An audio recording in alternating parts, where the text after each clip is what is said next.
Welcome students, कैसे हैं सभी। आपका अपने चैनल क्विक साइंस में बहुत बहुत वेलकम है। जैसा कि हम सीटेट साइंस पेपर 2 की तैयारी कर रहे हैं और हम पेडागोजी के मोस्ट इंपॉर्टेंट क्वेश्चन देख रहे हैं। इससे पहली वाली क्लास में हमने पेडागोजी के जो 2011 से 2021 में मोस्ट इंपॉर्टेंट क्वेश्चन थे वो देखे थे और आज की क्लास में हम फिर से पेडागोजी के 100 क्वेश्चन देखने वाले हैं जो 2021-22 की ऑनलाइन शिफ्ट हुई थी।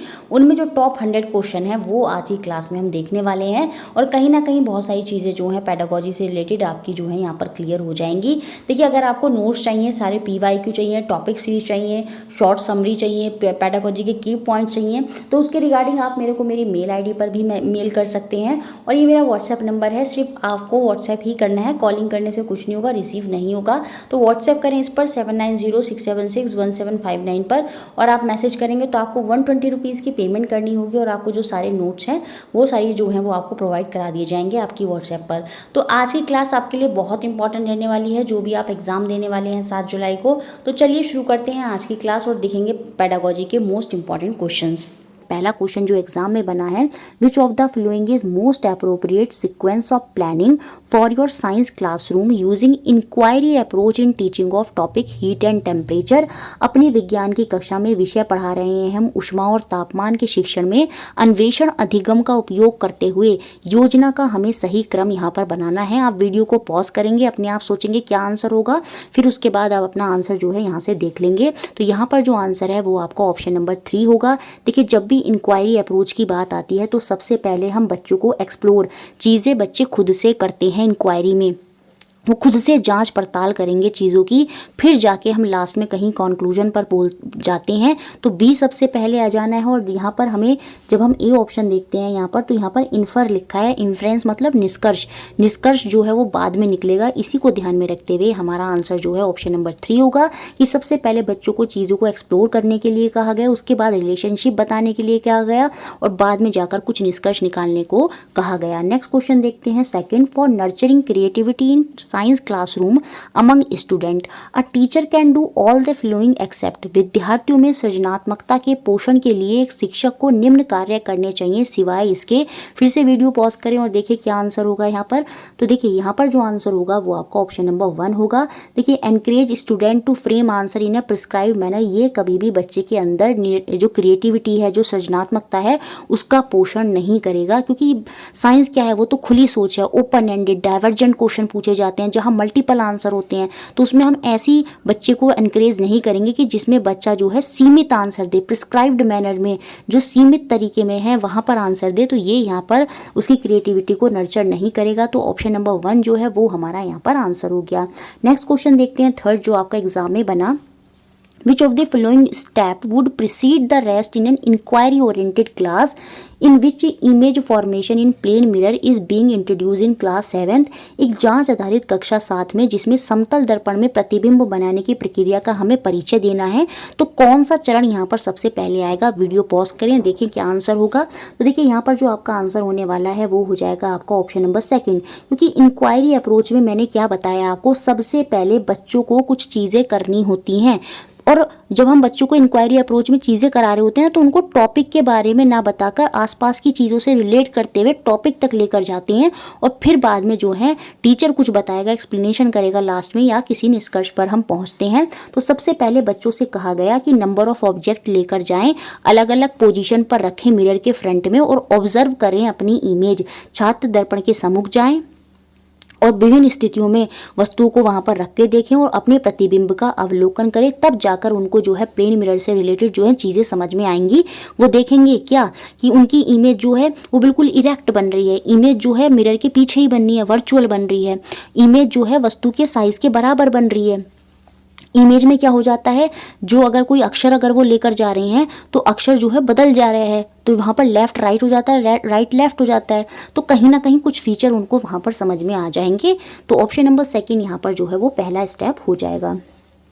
Next question, fourth, a teacher wishes to apply the problem solving strategy to help student understand various way to conserve energy in a school. तो यहाँ पर पहला स्टेप प्रॉब्लम सॉल्विंग स्ट्रैटेजी में क्या होगा ये हमको बताना है। विद्यालय में ऊर्जा संरक्षण के विभिन्न तरीकों को समझाने के लिए अपने विद्यार्थियों की मदद करने के लिए एक शिक्षिका समस्या समाधान रणनीति का प्रयोग करती है। तो समस्या समाधान विधि का पहला चरण क्या होगा ये यहाँ पर बताना है। वीडियो पॉज करें, बताइए क्या आंसर होगा।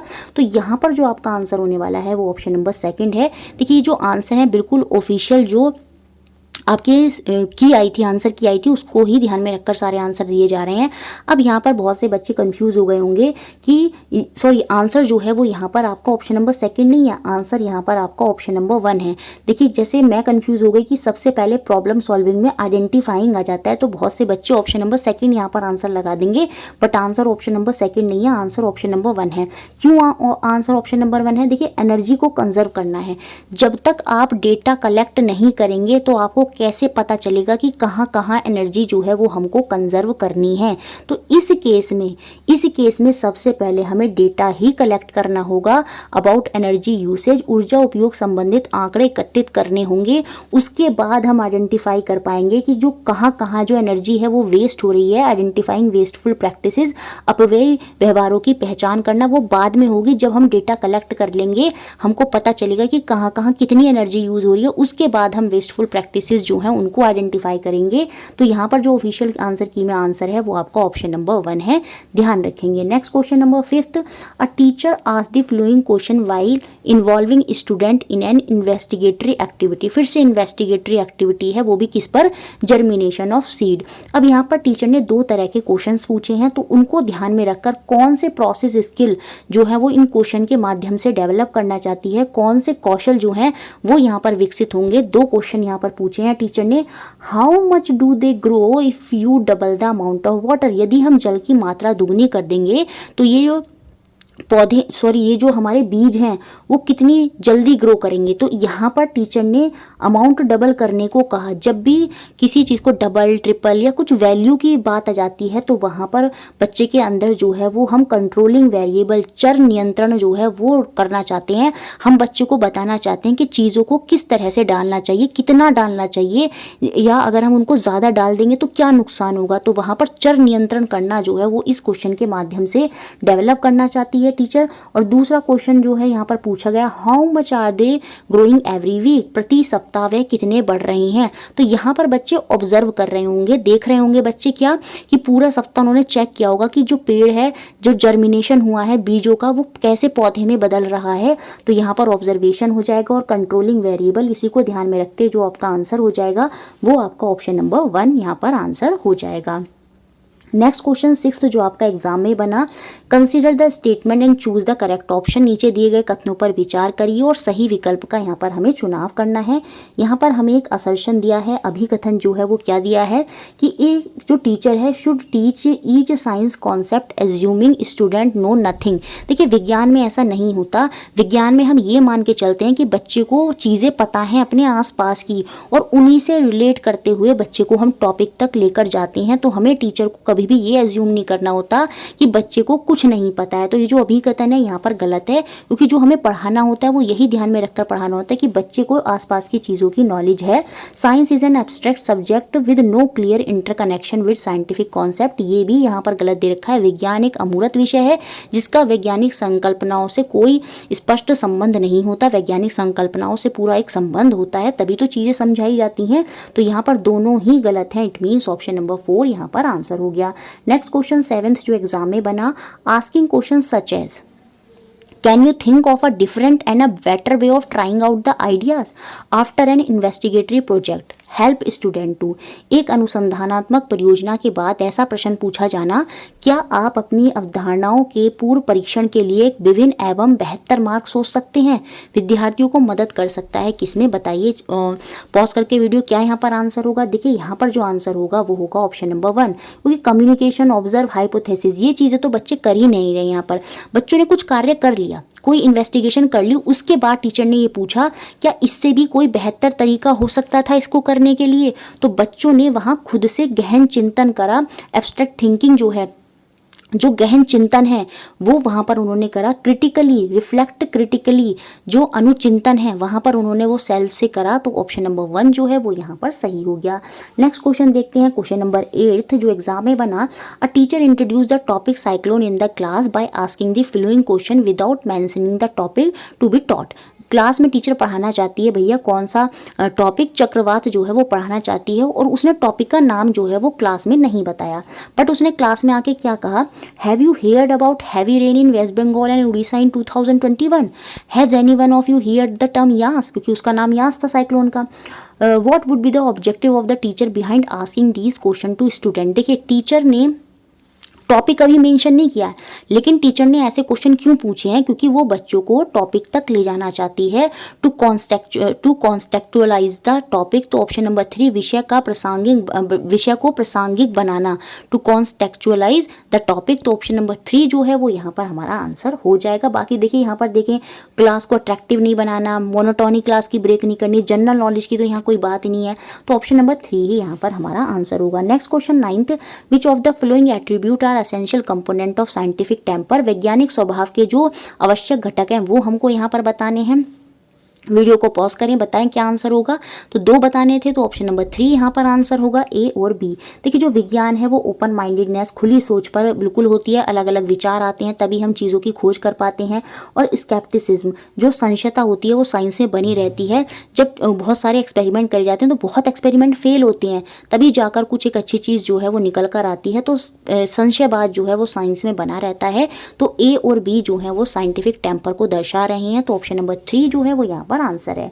नेक्स्ट क्वेश्चन देखते हैं 10th जो एग्जाम में बना है, चूज द करेक्ट ऑप्शन, सही विकल्प का, सही वाक्य का जो है वो यहाँ पर हमें चयन करना है। बताइए क्या आंसर होगा यहाँ पर, वीडियो पॉज करिए, बताइए क्या होगा। तो ऑप्शन नंबर 1 जो है वो यहाँ पर आंसर होगा, science is a blend of logic and imagination. बिल्कुल, जो विज्ञान होता है तर्क और कल्पनाओं का ही मिश्रण है। साइंस एक प्रोसेस है, इसमें कोई प्रोडक्ट निकल कर नहीं आता, उत्पाद तो आता है। कुछ ना कुछ जो भी हम एक्सपेरिमेंट कोई भी चीज़ करें तो उसमें कुछ ना कुछ तो निष्कर्ष होगा, कुछ ना कुछ तो उत्पाद होगा। साइंस खाली एक्सपेरिमेंट के बारे में ही नहीं होता। Only science can inculcate value among student, नहीं मोरल वगैरह, सारे सब्जेक्ट मिलकर ही बच्चे के अंदर मूल्यों का विकास करते हैं। तो हम खाली ये नहीं बोल सकते विज्ञान, तो ये तीनों गलत हैं, पहला ऑप्शन यहाँ पर हमारा सही हो गया। Next question 11, according to NCF 2005 which of the following defined science except. राष्ट्रीय पाठ्यचर्या रूपरेखा 2005 के अनुसार किसके सिवाय सभी जो है विज्ञान की परिभाषाएं हैं। चलिए बताइए क्या आंसर होगा यहाँ पर। देखिए यहाँ पर जो आंसर है वो ऑप्शन नंबर 3 होगा, क्योंकि ये साइंस की परिभाषा नहीं है, ये साइंस का नेचर है। साइंस का नेचर क्या होता है, साइंस ऑब्जेक्टिव है और वैल्यू न्यूट्रल है। यहाँ पर साइंस की परिभाषा की बात हो रही थी, तो साइंस जो है वो सोशल एंडीवर है, एक सामाजिक उद्यम है। साइंस जो है वो एक्सपेंडिंग बॉडी ऑफ नॉलेज है, एक विस्तृत विज्ञान जो है वो ज्ञान का भंडार है। बिल्कुल, science is an instrumental of social change, विज्ञान समाज परिवर्तन का एक साधन है। ये सारे जो है साइंस की परिभाषा को डिफाइन करते हैं, सिवाय थर्ड ऑप्शन के। नेक्स्ट क्वेश्चन जो 12th है, a class 6th teacher find that few student in her class are not able to read and hence are unable to express their understanding of science concept. तो इस case में teacher को क्या करना चाहिए। कक्षा 6 की एक अध्यापिका को पता चला कि उसकी कक्षा के कुछ छात्र जो हैं वो पढ़ पाने में असमर्थ हैं, तो और इसलिए वो विज्ञान की जो अवधारणाएं हैं उनकी समझ जो है उनको वो अभिव्यक्त कर नहीं पाते हैं। तो इस केस में अध्यापिका को क्या करना चाहिए, बताइए क्या यहाँ पर आंसर होगा। देखिए यहाँ पर जो आंसर होगा वो आपका ऑप्शन नंबर 3 होगा। देखिए इस केस में ऐसा नहीं है कि उनके पेरेंट्स से शिकायत कर दी या उनके लिए स्पेशल इंस्टीट्यूटर जो है वो उसको बता दिया, नहीं, यहाँ पर टीचर को समस्या का समाधान खुद से करना होगा। वो बच्चों से नहीं कहेगी कि बुक पढ़ो, वो बच्चों को कुछ स्टोरीज और साइंस का लिटरेचर जो है उनके माध्यम से, कहानी और विज्ञान के साहित्यों का प्रयोग जो है वहाँ पर करना चाहिए टीचर को। उसके माध्यम से हो सकता है बच्चों को चीज़ें समझ में आने लगें और वो साइंस के कॉन्सेप्ट जो है वो समझ जाएं। तो ऑप्शन नंबर 3 जो है वो यहाँ पर आंसर होगा। नेक्स्ट क्वेश्चन देखते हैं 13, Which of the following questions should a teacher consider while planning science activities for student? Does the activities, विद्यार्थियों के लिए विज्ञान के क्रियाकलापों की योजना बनाते हुए किसी शिक्षक ने निम्न में से किन प्रश्नों का ध्यान रखना चाहिए, ये हमको यहाँ पर बताना है। देखिए कभी भी टीचर को ये नहीं देखना चाहिए कि help in arriving the answer, answer पर नहीं जाना है। तो क्या जब वो एक्टिविटी कोई प्लान कर रही है तो उस समय टीचर के माइंड में क्या क्वेश्चंस होने चाहिए, बताइए यहाँ पर क्या आंसर होगा। देखिए यहाँ पर जो आंसर होने वाला है वो आपका होगा ऑप्शन नंबर सेकंड, बी और C. Appeal to student from all culture background, सभी सांस्कृतिक पृष्ठभूमि के विद्यार्थी को आकर्षित कर रहा है। बिल्कुल, जब भी कोई एक्टिविटी अगर वो प्लान कर रहा है तो उसके माइंड में ये होना चाहिए कि सारे बैकग्राउंड के बच्चे जो हैं वो उससे जुड़ पाएंगे या नहीं जुड़ पाएंगे। फिर दूसरा क्या है, provide an opportunity to apply science concept. बिल्कुल, जब भी कोई एक्टिविटी कराई जा रही है तो उस एक्टिविटी में यह क्वेश्चन ध्यान में बिल्कुल रखना होगा टीचर को कि बच्चे साइंस कॉन्सेप्ट जो हैं, जो साइंस की संकल्पनाएं हैं, क्या उनको लागू कर पाएंगे। इस तरह के अवसर जो हैं वहाँ पर वो उनको प्रदान कर पा रहे हैं या नहीं कर पा रहे हैं अपनी एक्टिविटी के माध्यम से। तो ये दोनों क्वेश्चन यहाँ पर पॉजिटिव हैं, तो इट मीन्स जो आंसर है वो आपका ऑप्शन नंबर सेकंड है, B and C. Next question 14th जो आपका एग्जाम में बना, कौन सा क्वेश्चन यहाँ पर इन्वेस्टिगेबल होगा फॉर मिडिल स्कूल स्टूडेंट, माध्यमिक विद्यालय के विद्यार्थियों के लिए निम्न में से कौन सा प्रश्न जो है वो अनुसंदेह है, वो हमको यहाँ पर बताना है। बताइए यहाँ पर क्या आंसर होगा। देखिए, why are lentils high in protein, why do we grow weak with age, ये पर्टिकुलर चीज़ है, इन्वेस्टिगेशन से इनका कोई मतलब नहीं है। देखिए, जहाँ पर इन्वेस्टिगेशन का मतलब क्या है, जहाँ बच्चे खुद से कोई चीज़ करें। ये तो पर्टिकुलर कुछ क्वेश्चंस पूछे गए हैं, यहाँ पर बच्चे खुद से कुछ नहीं कर रहे हैं। तो यहाँ पर जो आंसर होगा, सभी ने सोच लिया होगा, वो अपना ऑप्शन नंबर 3 होगा। Which of the given sample of food atom contain starch, भोज्य पदार्थों के जो भोज्य पदार्थ हैं यहाँ पर उनके दिए गए नमूनों में किन में स्टार्च है। देखिए, इसमें बच्चा जो है वो खुद से एक एक्टिविटी करेगा जो एनसीईआरटी में बताई गई है। तो कहीं ना कहीं जो इन्वेस्टिगेशन है वो यहाँ पर होगी, कहीं ना कहीं जो अनुसंधान है वो यहाँ पर करेगा। तो ऑप्शन नंबर 3 यहाँ पर आंसर है। नेक्स्ट क्वेश्चन 15th, यहाँ पर कुछ कथन दिए हैं, उनको हमें पढ़ना है और उनके बेसिस पर बताना है कौन सी यहाँ पर निष्कर्ष है और कौन सा यहाँ पर ऑब्जर्वेशन है। A block of would float on a water, लकड़ी का जो कुंदा है वो जल में तैरता है। तो ये तो चीज़ बच्चों ने क्या करी होगी, ऑब्जर्व करी होगी, देखा होगा कि जो लकड़ी का कुंदा है वो जल में तैर रहा है। तो जो आंसर यहाँ पर होगा, बताइए क्या होगा। ये तो मैंने बता दिया, ये क्या है, ये आपकी ऑब्जर्वेशन है। अब इसी को ध्यान में रखकर जो आंसर है यहाँ पर वो आपका ऑप्शन नंबर 1 ही है कि बच्चों ने पहले तो ये देखा, ऑब्जर्व करा कि चीज़ जो है वो तैर रही है। उसके बाद में उन्होंने ये जो यहाँ पर निष्कर्ष निकाला कि जो डेंसिटी है वुड की वो लेस है देन द वाटर, तभी तो वो तैर रही है। जिसकी डेंसिटी, जिसका घनत्व कम होगा वो तैरेगा। तो मतलब पहला जो है ऑब्जर्वेशन है, दूसरा यहाँ पर निष्कर्ष है, इन्फ्रेंस है। नेक्स्ट क्वेश्चन देखते हैं 16। यहाँ पर बताना होगा आपको क्या आंसर होगा। देखिए, कॉलम 1 में जो है साइंस टीचिंग के कुछ ओरिएंटेशन दिए हैं और उनका डिस्क्रिप्शन दिया है हिंदी में। देखिए यहाँ पर ये है, विज्ञान शिक्षण अभिविन्यास दिए हैं और उनका वर्णन दिया है। तो इन्हीं को ध्यान में रखकर अब हमको बताना है क्या आंसर होगा। वीडियो को पॉज करें, सोचें क्या यहाँ पर आंसर होगा। देखिए यहाँ पर जो आंसर है वो आपका ऑप्शन नंबर 2 होगा। सबसे पहले ओपन इंक्वायरी पर आ जाइए, इससे आप पहचानेंगे।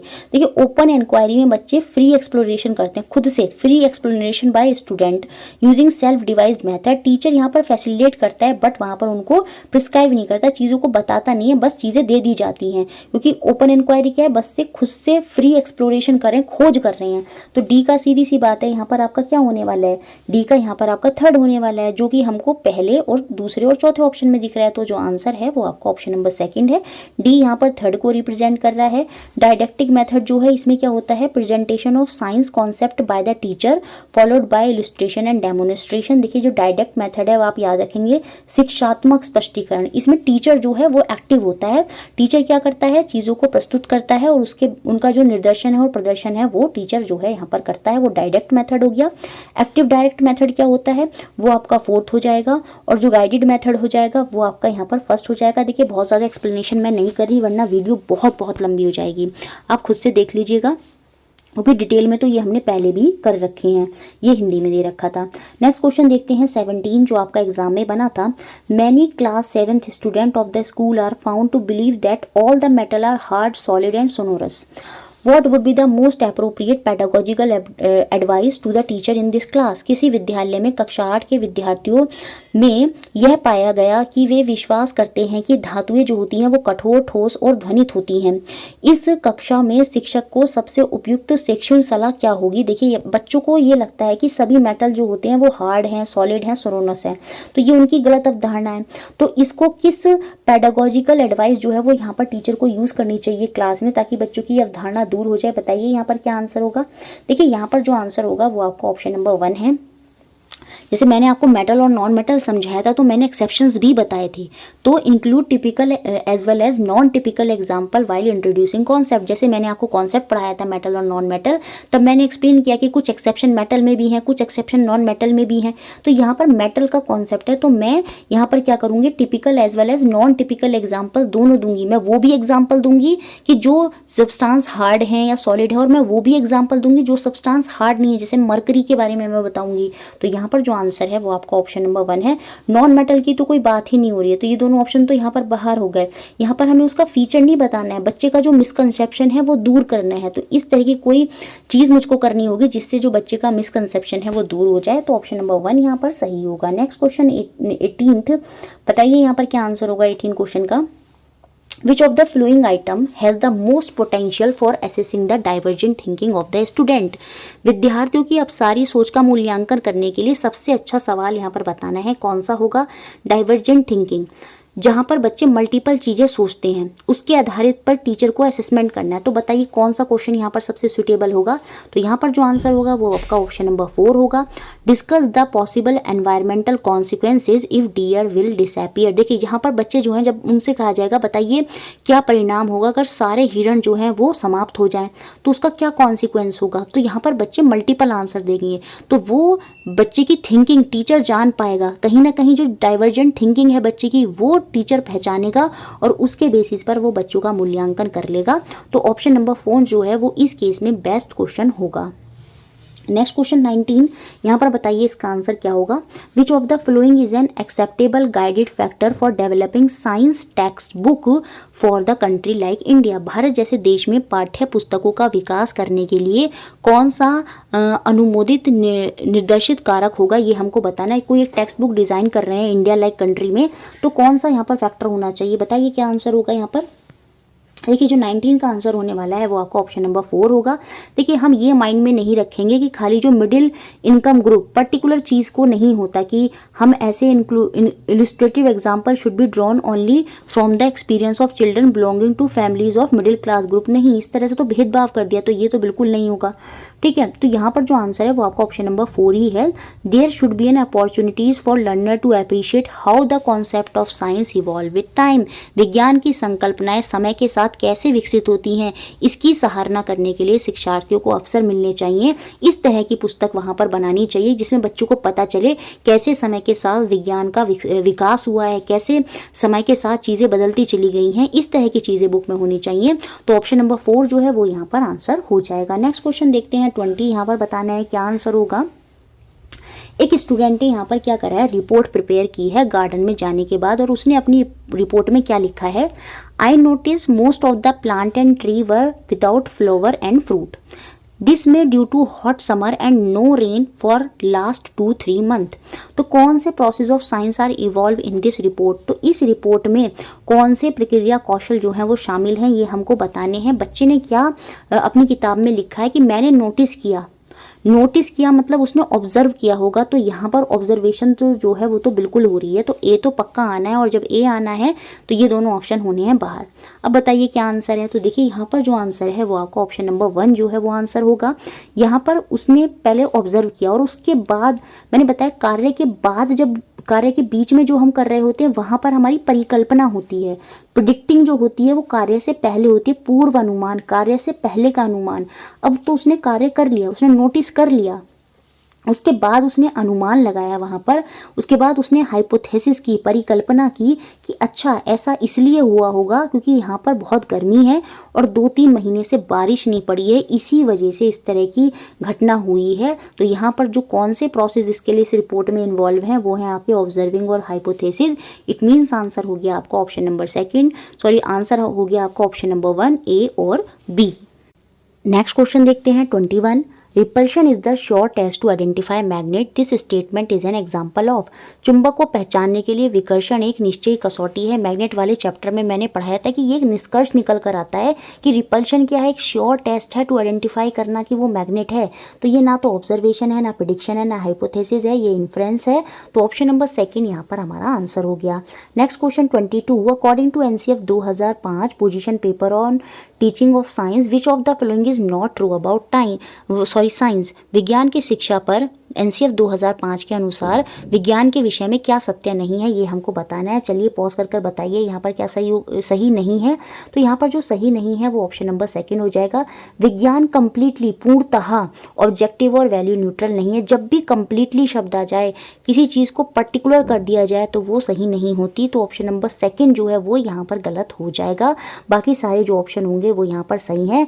The predictive and explanatory power, बिल्कुल जो यहाँ पर भविष्यवाची और समझ की क्षमता है वो एक इंपॉर्टेंट रोल प्ले करती है साइंस के नेचर में, ये बात यहाँ पर सही हो गई है। Science has a potential to be emancipative और ऑपरेसिव, बेनिफिशियल और हार्मफुल। विज्ञान में स्वाधीन होने की, अवसादी होने की, लाभदायक और हानिकारक होने की क्षमता होती है। बिल्कुल, ये बिल्कुल सही बात होती है। बहुत सी चीज़ें जैसे साइंस से क्या होता है, जैसे आपने देखा होगा बहुत चीज़ें हार्मफुल भी होती है, जैसे नागासाकी और हिरोशिमा में वो जो बम गिराए गए थे। साइंस जो टेक्नोलॉजी जितनी अच्छी है उतनी लाभदायक उतनी हानिकारक भी है, ये सारी क्षमताएं साइंस में होती हैं। तो ये पॉइंट भी यहाँ पर जो है साइंस के बारे में सही व्याख्यान कर रहा है। The methodology of science and its demarcation from other field is a matter of philosophical debate. बिल्कुल, विज्ञान जो है एक डिबेट का ही विषय है, इस पर डिबेट होती रहती है कि चीज़ें ये होनी चाहिए या नहीं होनी चाहिए। तो बाकी सारे पॉइंट जो है यहाँ पर सही व्याख्यान कर रहे हैं।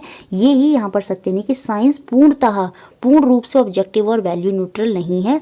तो ऑप्शन नंबर सेकंड जो है वो हमारा यहाँ पर आंसर हो गया। नेक्स्ट क्वेश्चन देखते हैं 23। Read the following statement given below and choose the correct option. सही विकल्प का चुनाव करना है।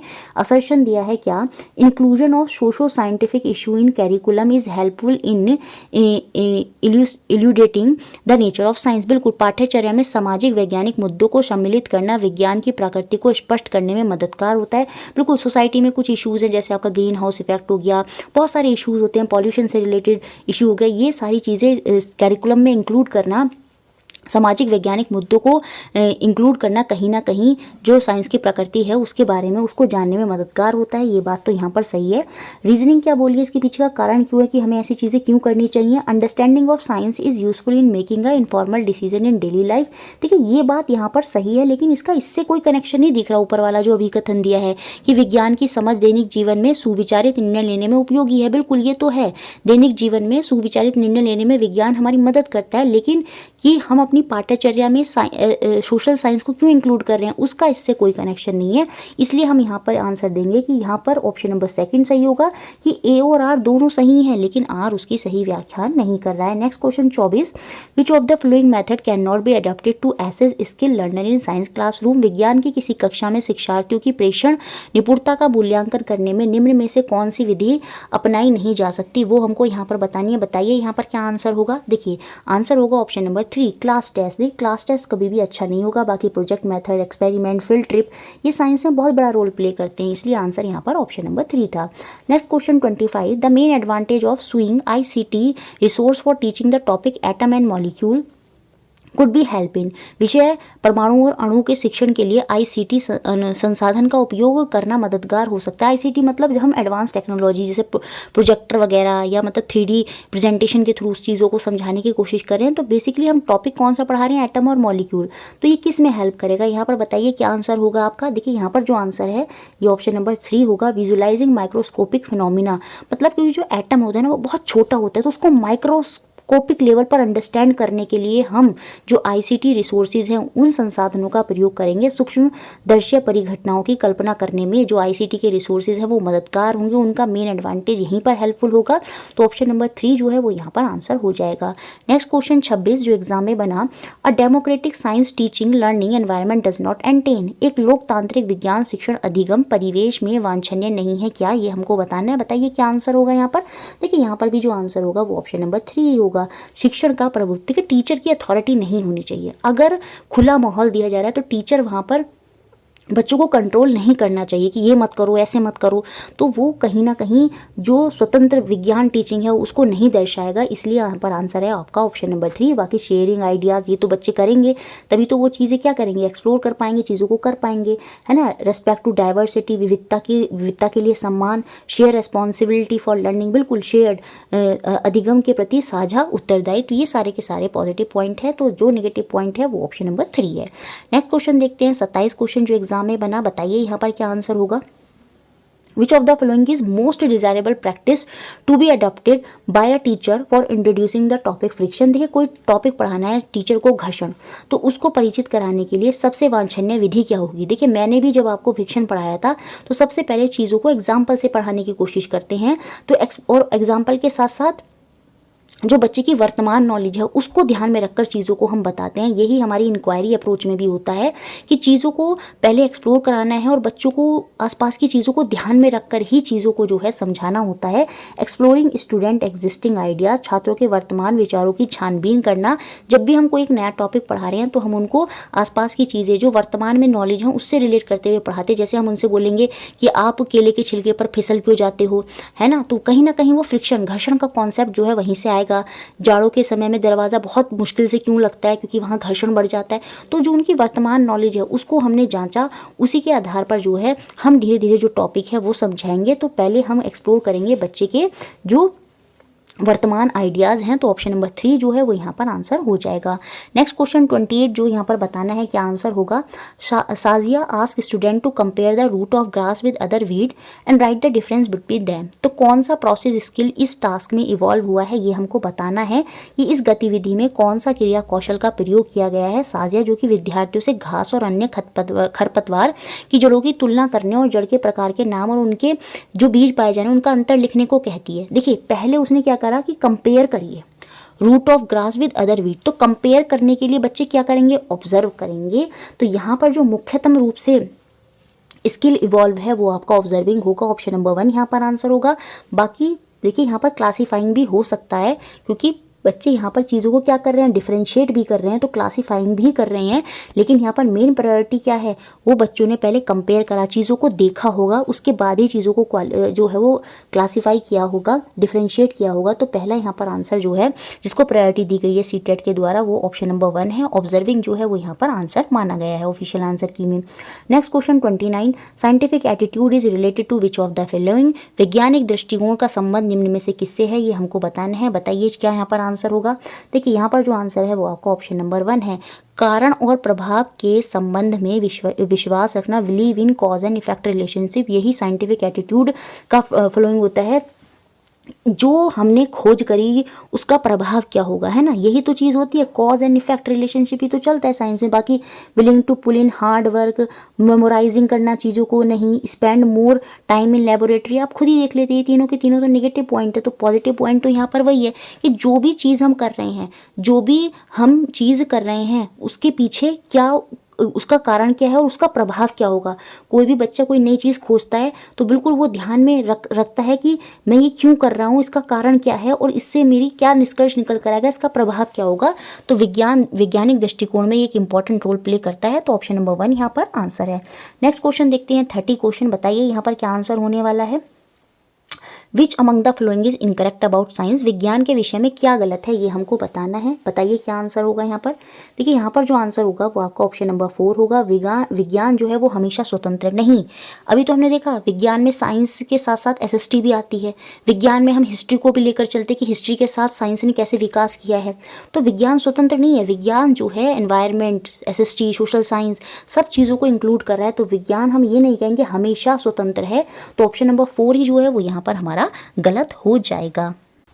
चलिए नेक्स्ट क्वेश्चन देखते हैं 31। Which of the following statement is are regarding divergent question in science. विज्ञान में अपसारी प्रश्नों के संदर्भ में कौन सा कथन सत्य है ये हमको बताना है। चलिए यहाँ पर क्या आंसर होगा। देखिए they promote critical thinking in learner. बिल्कुल जो देखिए जो हमारे डाइवर्जेंट क्वेश्चन होते हैं उनमें मल्टीपल आंसर होते हैं, बच्चे सोचते हैं तो कहीं ना कहीं वो सेल्फ असेसमेंट, खुद का आकलन, क्रिटिकल थिंकिंग वो यहाँ पर करते हैं, खुद से दिमाग से सोचते हैं। यह शिक्षार्थियों में विवेचनात्मक सोच को बढ़ावा देता है। तो ये बिल्कुल सही होगा। They help in identifying individual difference in student. बिल्कुल क्योंकि हर बच्चा अपनी अलग अलग सोच रखता है तो कहीं ना कहीं ये मदद करेंगे to identifying individual differences student. तो क्योंकि यहाँ पर बच्चे अलग अलग आंसर देंगे तो टीचर को उनको पहचानना बहुत आसान होगा कि कौन से बच्चे डाइवर्जेंट जो है उनकी थिंकिंग बहुत अच्छी है या किनकी थिंकिंग जो है वो ज़्यादा अच्छी नहीं है। तो वो उनका कहीं ना कहीं असेसमेंट जो है उसके बेसिस पर कर पाएगा। 2 ऑप्शन यहाँ पर ठीक होंगे तो ऑप्शन नंबर 1 जो है वो यहाँ पर आंसर है। बाकी they are very objective in nature, इनका स्वरूप अत्यंत विषय परक होता है, ऐसा बिल्कुल नहीं होता है। तो यहाँ पर बेसिकली जो डाइवर्जेंट क्वेश्चन पूछे जाते हैं उनके पीछे यही दो कारण होते हैं। तो ऑप्शन नंबर 1 जो है वो यहाँ पर हमारा आंसर हो गया। Next question 32, all the following are acceptable aim of teaching learning of science except. इसके अलावा निम्न सभी विज्ञान शिक्षण अधिगम के स्वीकार्य उद्देश्य हैं, बताइए कौन सा यहाँ पर उद्देश्य नहीं होगा। तो यहाँ पर जो आपका आंसर हो जाएगा वो आपका ऑप्शन नंबर 3 हो जाएगा। बहुत ईजी था, आपको पता है साइंस में हम क्यों पढ़ते हैं, विज्ञान क्यों पढ़ते हैं, वैज्ञानिक टेम्पर, जो वैज्ञानिक सोच है वो विकसित करने के लिए, ओपन माइंडेडनेस, खुले विचार, तभी तो हम चीज़ों की खोज कर पाएंगे, नई नई चीज़ें सोच पाएंगे। टू प्रमोट रिसर्च, बिल्कुल अनुसंधान को बढ़ावा देना, साइंस में ये सारी चीज़ें होती हैं। टू एनकरेज वैल्यू न्यूट्रलिटी, मूल्य उदासीनता को प्रोत्साहित करना, उदासीनता को प्रोत्साहित करना, ये उद्देश्य नहीं होता साइंस का। इसलिए ऑप्शन नंबर 3 यहाँ पर हमारा आंसर था। नेक्स्ट क्वेश्चन 33, बताइए यहाँ पर क्या आंसर होगा। Science curriculum is said to be historically valid. देखिए हिस्टोरिकली, ऐतिहासिक वैधता की जब भी बात आ जाती है तो बताइए यहाँ पर क्या आंसर होना चाहिए। यहाँ पर जो आंसर होगा वो आपका ऑप्शन नंबर 3 होगा। Enable learner to appreciate how the concept of science evolve with time, कैसे समय के साथ जो है विकास हुआ है, कैसे हिस्ट्री के साथ जो है साइंस डेवलप होती चली गई है, कैसे एक पहिए की खोज से, कैसे एक आँख की खोज से आज हम कैसे कहाँ मतलब इतनी हाई टेक्नोलॉजी तक पहुँच गए हैं। तो यही समझाना हिस्टोरिकल वैलिडिटी है कि कैसे समय के साथ जो है जो साइंस के कॉन्सेप्ट हैं वो चेंज होते चले आ रहे हैं। तो ऑप्शन नंबर 3 जो है वो यहाँ पर हमारा आंसर हो गया। नेक्स्ट क्वेश्चन 34 जो यहाँ पर आंसर होगा, बताना है क्या होगा।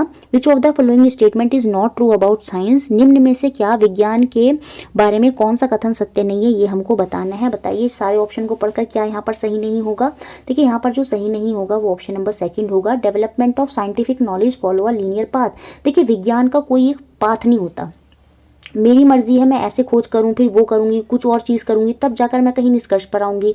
मेरा तरीका करने का कुछ और भी हो सकता है, पहले मैं कुछ और करूं। तो विज्ञान कभी भी एक लीनियर, एक रेखीय पाथ को फॉलो नहीं करती। विज्ञान में आप अपने अकॉर्डिंग जाते हैं, ऐसा नहीं कि पर्टिकुलर चीज़ें डिफाइन कर दी हैं उसी के अकॉर्डिंग जाना होता है, नहीं, वो साइंस का फीचर नहीं होता है। इसलिए यहाँ पर जो सत्य नहीं होगा वो आपका ऑप्शन नंबर 2 जो है वो सत्य नहीं होगा। बाकी सारे ऑप्शन जो है कहीं ना कहीं साइंस से जो है वो रिलेट कर रहे होंगे, बाकी आप पढ़कर देख लीजिएगा। नेक्स्ट क्वेश्चन देखते हैं 35 जो एग्जाम में बना। विच of the following is not a inferential statement, कौन सा कथन निष्कर्ष आधारित कथन नहीं है। देखिए यहाँ पर मैं जल्दी इसलिए बता रही हूँ क्योंकि यही पूरे क्वेश्चन कराने में टाइम बहुत लगेगा। इंडिविजुअल लेवल पर मैंने आपको समझा दिए हैं, आई बटन में एक प्लेलिस्ट का लिंक आएगा जहाँ पर अगर आप डिटेल में इन क्वेश्चनों को देखना चाहते हैं, अभी टाइम है, अगर आप डिटेल में देखना चाहते हैं तो एक एक पैडागोजी का जो अलग अलग शिफ्ट है वो पूरा डिटेल में मैंने समझा है, तो आप वहाँ से देख सकते हैं। यहाँ पर हम बेसिकली एक तरह का रिविजन ही कर रहे हैं। तो कौन सा यहाँ पर इन्फ्रेंशियल स्टेटमेंट नहीं है, निष्कर्ष आधारित कथन नहीं है, ये हमको बताना है। बताइए 4 ऑप्शन में यहाँ पर क्या आंसर होगा। देखिए यहाँ पर जो आंसर होगा वो आपका ऑप्शन नंबर 1 होगा। Object release from a height tend to fall to the ground. ये सिंपल सी एक बात बोल दी कि एक ऑब्जेक्ट जो है हाइट से गिरा दिया है और वो ग्राउंड पर गिर रहा है। कुछ ऊंचाई से छोड़ी गई वस्तु जमीन पर गिरने की ओर प्रवृत्त होती है ना, कोई ऊंचाई से फेंकते हैं तो जमीन पर गिर रही है, ये कोई निष्कर्ष नहीं है। तो सिंपल सी एक जो घटना घट रही है वो मैंने बता दी है, तो ये निष्कर्ष यहाँ पर नहीं है। बाकी सारे यहाँ पर निष्कर्ष हैं। देखिए क्या बाकी निष्कर्ष हैं। जो फ्लूइड होते हैं वो फोर्स एग्जर्ट करते हैं, force of friction on object in motion through them. बिल्कुल यहाँ पर एक कथन का एक स्टेटमेंट दे दिया गया है कि जो फ्लूइड होते हैं, तरल होते हैं, वो अपने से होकर गति करने वाली वस्तुओं पर घर्षण बल लगाते हैं। ठीक है। Every individual possesses 2 alleles and only 1 allele is passed on the offspring. बिल्कुल प्रत्येक व्यक्ति में 2 विकल्पी युग्म होते हैं और केवल एक विकल्पी युग्म जो होता है वो संताति में पास किया जाता है। ये बात भी एक बिल्कुल निष्कर्ष है। Object tend to fall to the ground because of gravity. देखिए यहाँ पर तो सिंपल एक बात बोल दी गई थी, एक घटना को बता दिया गया था, लेकिन यहाँ पर देखिए बताया गया पूरा कि जो ऑब्जेक्ट फॉल कर रहे हैं ग्राउंड पे वो क्यों कर रहे हैं, ग्रेविटी की वजह से। तो ये एक निष्कर्ष है, ना कि ऑप्शन नंबर 1। तो ऑप्शन नंबर 1 जो है वो हमारा आंसर हो गया। नेक्स्ट क्वेश्चन जो यहाँ पर 36 क्वेश्चन है, यहाँ पर हमें सही सीक्वेंस बताना है साइंटिफिक इन्वेस्टिगेशन का, वैज्ञानिक जांच का, कि इसमें सबसे पहले हमें क्या करना चाहिए। तो बताइए यहाँ पर सही सीक्वेंस क्या होगा। पॉज कर वीडियो की आंसर यहाँ पर क्या होने वाला है। यहाँ पर आंसर होगा आपका ऑप्शन नंबर 4। सबसे पहले ऑब्जर्वेशन करा जाएगा, देखेंगे चीज़ों को, उसके बाद हम एक आइडिया लगाएंगे, अच्छा इसको ऐसे करना है, उसके बाद हम उसका प्रयोग कर देखेंगे, उसके बाद हम कुछ एनालाइज करेंगे, कुछ विश्लेषण पर आएंगे और लास्ट में हमारा जो परिणाम है, निष्कर्ष है, वो निकल कर आ जाएगा। तो ऑप्शन 4 हुआ यहाँ पर answer. Next question 37, Which of the following student is least likely to elicit alternate conception in science? शिक्षार्थियों में विज्ञान संबंधित वैकल्पिक अवधारणाओं की पहचान कर पाने में निम्न में से किसकी संभावना सबसे कम है? बताइए किसके आधार पर हम बच्चे के अंदर जो साइंटिफिक थिंकिंग है वो नहीं पहचान पाएंगे, कौन सा ऑप्शन यहाँ पर नहीं होगा? तो देखिए यहाँ पर जो आंसर होगा वो ऑप्शन नंबर 3 होगा, जांच सूची चेकलिस्ट। देखिए ड्राइंग जो है साइंस में आपने देखा होगा डायग्राम वगैरह ड्रॉ करे जाते हैं, तो वो साइंस के कॉन्सेप्ट को समझने के लिए उसके थ्रू बच्चा डायग्राम के थ्रू भी चीज़ों को समझा सकता है, बिल्कुल। और क्वेश्चनायर, डायग्नोस्टिक क्वेश्चनायर, निदानिक प्रश्नोत्तर करना, उसके थ्रू भी हम जो साइंस के कॉन्सेप्ट है वो जान सकते हैं। ग्रुप डिस्कशन, ये सारी चीज़ें होती हैं। बाकी चेकलिस्ट, जांच सूची के बेसिस पर साइंस की जो कॉन्सेप्शन है स्टूडेंट के वो हम यहाँ पर नहीं जान पाएंगे, तो इसलिए आंसर था ऑप्शन नंबर 3। नेक्स्ट क्वेश्चन देखते हैं 38। बताइए यहाँ पर क्या आंसर होने वाला है? All the following are desirable activities in the context of science teaching and learning except, सिवाय किसके? बताना है। विज्ञान शिक्षण अधिगम के संदर्भ में निम्नलिखित सभी गतिविधियां स्वीकार्य हैं सिवाय इसके। बताइए कौन सी गतिविधि यहाँ पर स्वीकार्य नहीं होगी? यहाँ पर देखिए जो स्वीकार्य नहीं होगी वो होगा option number 3, affirming the superiority of science to all other discipline. यहाँ पर हम ये कह रहे हैं कि अन्य सभी विषयों की तुलना में विज्ञान विषय की श्रेष्ठता को स्वीकारना। इससे तो बच्चे के अंदर हीन भावना आ जाएगी कि वो अदर सब्जेक्ट की वैल्यू ही नहीं करेगा, तो ये यहाँ पर नेगेटिव पॉइंट है, इसलिए आंसर हो गया हमारा ऑप्शन नंबर 3। बाकी सारे ऑप्शन भी आप देख सकते हैं। कल्चरल एक्टिविटी को प्रमोट करना, ये तो साइंस में इंपॉर्टेंट होता है। रेंज ऑफ एक्टिविटी और टास्क वगैरह कराना, ये भी कहीं ना कहीं साइंस में होता है। इंश्योरिंग इक्विटी एंड एसेस, देखिए ऐसा नहीं होता कुछ बच्चों को एक्सपेरिमेंट करने का मौका दिया जा रहा है, तो समता और सगुणता जो है वो सुनिश्चित करना भी साइंस में एक इंपॉर्टेंट पॉइंट होता है, तो इसलिए आंसर हमारा ऑप्शन नंबर 3 था। नेक्स्ट क्वेश्चन आपका 39। बताइए यहाँ पर क्या आंसर होगा? बहुत ईजी क्वेश्चन है। While explaining evaporation a teacher make the following statement. Manorama कक्षा में वाष्पीकरण को समझाने के लिए निम्नलिखित उदाहरण देती है कि पानी इवेपोरेट करता है, जल जो है वो वाष्पित होता है, मिल्क वाष्पित होता है, ऑयल इवेपोरेट करता है, देयरफॉर ऑल लिक्विड इवेपोरेट। इसलिए बाद में वो कहती है अतः सभी तरल जो है वो वाष्पित होते हैं। ये क्या इसका उदाहरण है? देखिए टीचर ने यहाँ पर पहले क्या करा, एग्जाम्पल एक्सप्लेन करा, उसके बाद वो थ्योरी एक्सप्लेनेशन पर आई, तो ये हमारा इंडक्शन मेथड होता है, तो ऑप्शन नंबर 1 यहाँ पर सही होगा।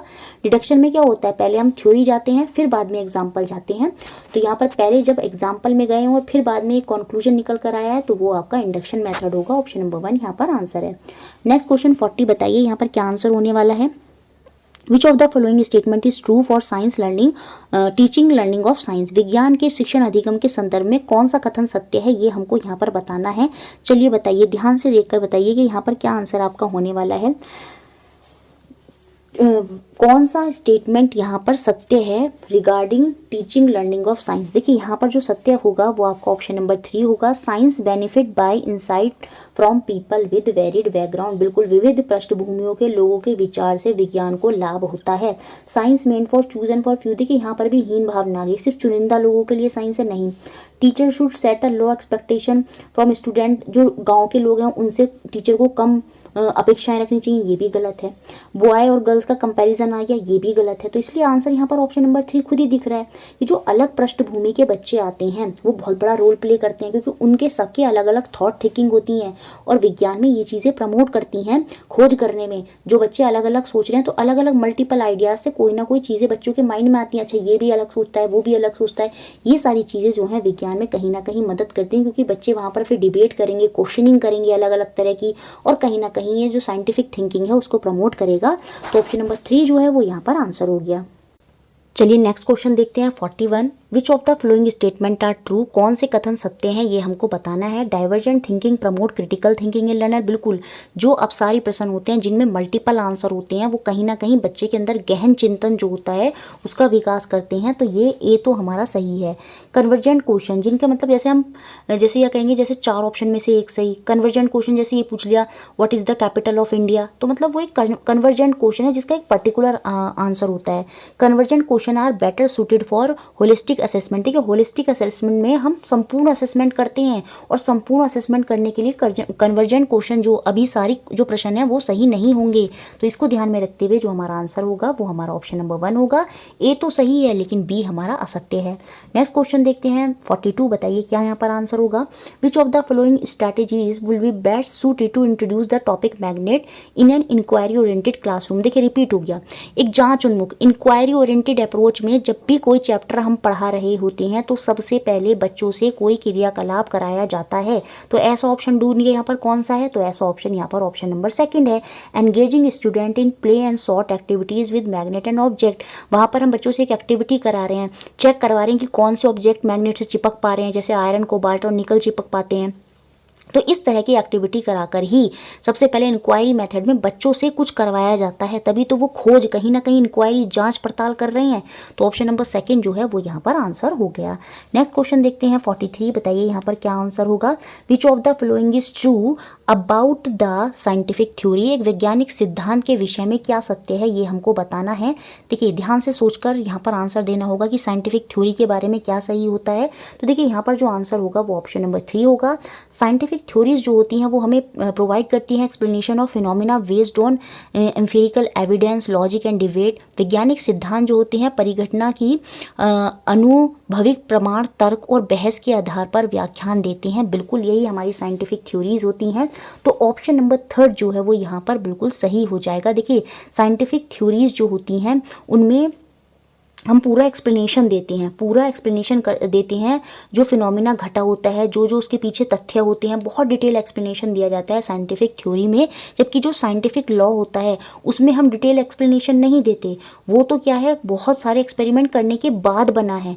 लेकिन जो साइंटिफिक थ्योरी होती है उसमें पूरा एक्सप्लेनेशन दिया जाता है कि कैसे कैसे प्रक्रिया हो रही होती है, तो उसमें लॉजिक, डिबेट वगैरह ये सारी चीज़ें जो हैं वो इंक्लूड हो जाती हैं। तो ऑप्शन नंबर 3 जो है वो यहाँ पर हमारा आंसर हो जाएगा। Next question 44, as appropriateness of the content, process, language and pedagogical practice help in ensuring which of the following type of validity of the science curriculum, निम्न में से कौन सी वैधता विज्ञान के पाठ्यक्रम की सामग्री, प्रक्रिया, भाषा और शैक्षणिक अभ्यास का आयु उपयुक्त होना दर्शाती है। देखिए ये मैंने आपको बहुत बार समझाया है, जब भी एज एप्रोप्रिएट की बात आ जाती है कि जो पाठ्यक्रम है वो हमारी एज के अनुसार होना चाहिए, कहीं ना कहीं वो कॉग्निटिव वैलिडिटी से रिलेट करता है। तो ऑप्शन नंबर 4 यहाँ पर सही होगा। देखिए मस्तिष्क के अकॉर्डिंग ही जो सिलेबस होना चाहिए ना, साइंस का कैरिकुलम होना चाहिए, वो आपके एज के अप्रोप्रिएट ही होना चाहिए। ऐसा थोड़ी कि आपको 8th क्लास का सिलेबस दे देंगे अगर आप 3rd क्लास में हैं तो एज अप्रोप्रिएट में जब भी आपसे वैलिडिटी के बारे में पूछे तो वो हमेशा संज्ञानात्मक कॉग्निटिव वैलिडिटी की वहाँ पर बात करेगा। तो ऑप्शन नंबर 4 यहाँ पर सही होगा। Next question 45, observation can be best defined as, प्रेक्षणों की सर्वोत्तम परिभाषा क्या होगी ये हमको बताना है। बताइए यहाँ पर क्या आंसर होगा। देखिए एक हिंट दे देती हूँ मैं, जब भी हम प्रेक्षण कर रहे होते तो हमारी इंद्रियां जो होती हैं आँख, कान, नाक, ये बिल्कुल सेंस हो जाते हैं, तभी हम इन चीज़ों के आधार पर ही तो प्रेक्षण करते हैं, चीज़ों का ऑब्जर्वेशन करते हैं। तो इसको ध्यान में रखकर जो हमारा आंसर होगा वो ऑप्शन नंबर 1 होगा। Descriptive statement about natural phenomena that can be accessible through the senses, इंद्रियों द्वारा अभिगम्य प्राकृतिक परिघटनाओं का विवरणात्मक कथन, जो हमारी इंद्रियां देखती हैं वही तो हमारा ऑब्जर्वेशन होता है, पूरा जो देख रही है नेचुरल फिनोमिना को। तो ऑप्शन नंबर 1 जो है वो यहाँ पर हमारा। Next question 46, which of the following statement are true regarding assessment in science at middle class. हम बच्चों का क्या कर रहे हैं, असेसमेंट कर रहे हैं, मूल्यांकन कर रहे हैं, तो उसके विषय में बताना है कौन कौन से कथन यहाँ पर सही हैं। चलिए पॉज कर सोचिए क्या क्या कथन यहाँ पर सही होंगे। देखिए यहाँ पर जो सही आंसर होने वाला है वो आपका ऑप्शन नंबर 3 होगा, A, B और D। देखिए all aspects of learning need to be given due important, देखिए सीखने के सभी पहलुओं को उचित महत्व देना चाहिए जब आप बच्चे का मूल्यांकन कर रहे हैं, तो ये पॉइंट तो पॉजिटिव है। Way of assessment need to be flexible as per the situation, सीखने स्थिति के अनुसार जो आकलन की विधियां हैं वो लचीली होनी चाहिए। देखिए जब हम बच्चे का आकलन कर रहे होते हैं तो स्थिति के अनुसार ही आकलन करने का तरीका होना चाहिए, तो वो फ्लेक्सिबल होना चाहिए सिचुएशन के हिसाब से, ये बात सही है। Informal observation bye teacher can not B use for assessment, ये यूज़ कर सकता है। देखिए बहुत बार बच्चा अच्छा परफॉर्म नहीं कर रहा है लेकिन टीचर को पता है कि हाँ उसने ओवरऑल बच्चे को इनफॉर्मल तरीके से भी ऑब्जर्व करा है कि हाँ बच्चा अच्छा है, तो ये भी एक मेथड होता है असेसमेंट में। और ये कह रहा है ये यूज़ नहीं होना चाहिए असेसमेंट, तो ये एक यहाँ पर जो है गलत पॉइंट दे रखा है और सही कथन ही हमको बताने थे, तो इसलिए सी यहाँ से बाहर हो गया। जो आंसर हो गया आपका वो A, B और D हो जाएगा। Next question 47, in our country people suffering from common ailment like flu, diarrhoea, fever etcetera. तो हमारे देश में लोग जो हैं विभिन्न बीमारियों से पीड़ित होते हैं, तो वो डॉक्टर की बजाय डॉक्टर के पास ना जाकर क्या करते हैं, खुद के द्वारा जो मेडिसिन होती हैं उन्हीं का यूज़ कर लेते हैं, जिसकी वजह से उनको हेल्थ के जो इश्यूज़ हैं, वो परेशानियाँ जो हैं वो उत्पन्न होती हैं। इस तरह का एक जो प्रोजेक्ट है गिवन किया गया है स्टूडेंट को जो कक्षा 8 के हैं, to study the practice of self medication in their neighbourhood. तो जो सेल्फ मेडिकेशन जो लोग यूज़ कर रहे हैं उसी चीज़ को एनालाइज करने के लिए एक प्रोजेक्ट वर्क जो है वो बच्चे को दिया गया है। तो विच ऑफ द बच्चों को दिया गया है, तो विच of the following indicators of learning in science can be assessed in this project. निम्न में से विज्ञान को सीखने के कौन से सूचकों का उनके प्रोजेक्ट द्वारा मूल्यांकन हो सकता है। ये जो प्रोजेक्ट दिया गया है इसके आधार पर क्या क्या मूल्यांकन हो सकता है बच्चों का। देखिए बच्चे ने यहाँ पर क्या करा, डेटा तो पक्का कलेक्ट करा होगा, क्योंकि उनको बोला गया है कि आसपास के नेबरहुड में जो सेल्फ मेडिकेशन का पूरा है उसका पूरा आप स्टडी करो। तो कहीं ना कहीं डेटा तो उन्होंने कलेक्ट किया है, और जब डेटा कलेक्ट किया है तो 2 ऑप्शन यहाँ से बाहर हुए, तीसरा और चौथा यहाँ पर आंसर हो सकता है। कम्युनिकेशन दोनों में, बिल्कुल जब बच्चे जा रहे हैं अपने नेबरहुड में तो कहीं ना कहीं वो कम्युनिकेशन कर रहे हैं, संवाद कर रहे हैं, लोगों से इंटरेक्ट हो रहे हैं, तो कम्युनिकेशन स्किल भी जो है वो कहीं ना कहीं उसका भी मूल्यांकन वहाँ पर हम कर पाएंगे। अगर बच्चे अच्छा डेटा कलेक्ट कर लेकर आए होंगे, इट मीन्स कहीं ना कहीं उन्होंने जो है लोगों से अच्छे से संवाद किया होगा। अब देखिए यहाँ पर कुछ भी वो एक्सपेरिमेंट नहीं कर रहे हैं, बस क्या कर रहे हैं, चीज़ों का विश्लेषण कर रहे हैं, चीज़ों को एनालाइज कर रहे हैं, देख रहे हैं कि कितने लोग जो हैं डॉक्टर के पास नहीं जाते, सेल्फ मेडिकेशन जो है वो यूज़ कर रहे हैं। तो कहीं ना कहीं जो यहाँ पर विश्लेषण है, एनालाइज करना है, वो यहाँ पर हो रहा है। तो इट मीन्स ऑप्शन नंबर 4 जो है वो यहाँ पर आंसर है। नेक्स्ट क्वेश्चन 48, चलिए बताइए यहाँ पर क्या आंसर होने वाला है। All the following are acceptable feature in inquiry approach of science teaching. ये इंक्वायरी अप्रोच से तो बार बार क्वेश्चन आए हैं। विज्ञान के शिक्षण में जांच पड़ताल आधारित अधिगम में निम्न में से किसके सिवाय सभी स्वीकृत हैं। चलिए बताइए यहाँ पर क्या आंसर होगा। देखिए यहाँ पर लिखा है ऑप्शन नंबर 3 में साफ साफ दिख रहा है, it recognise that children can not be expected to argue and reason like scientist. बच्चों को पहले ही बता दिया कि आप साइंटिस्ट की तरह आर्ग्यू नहीं कर सकते, तो कहीं ना कहीं हमने डिमोटिवेट कर दिया।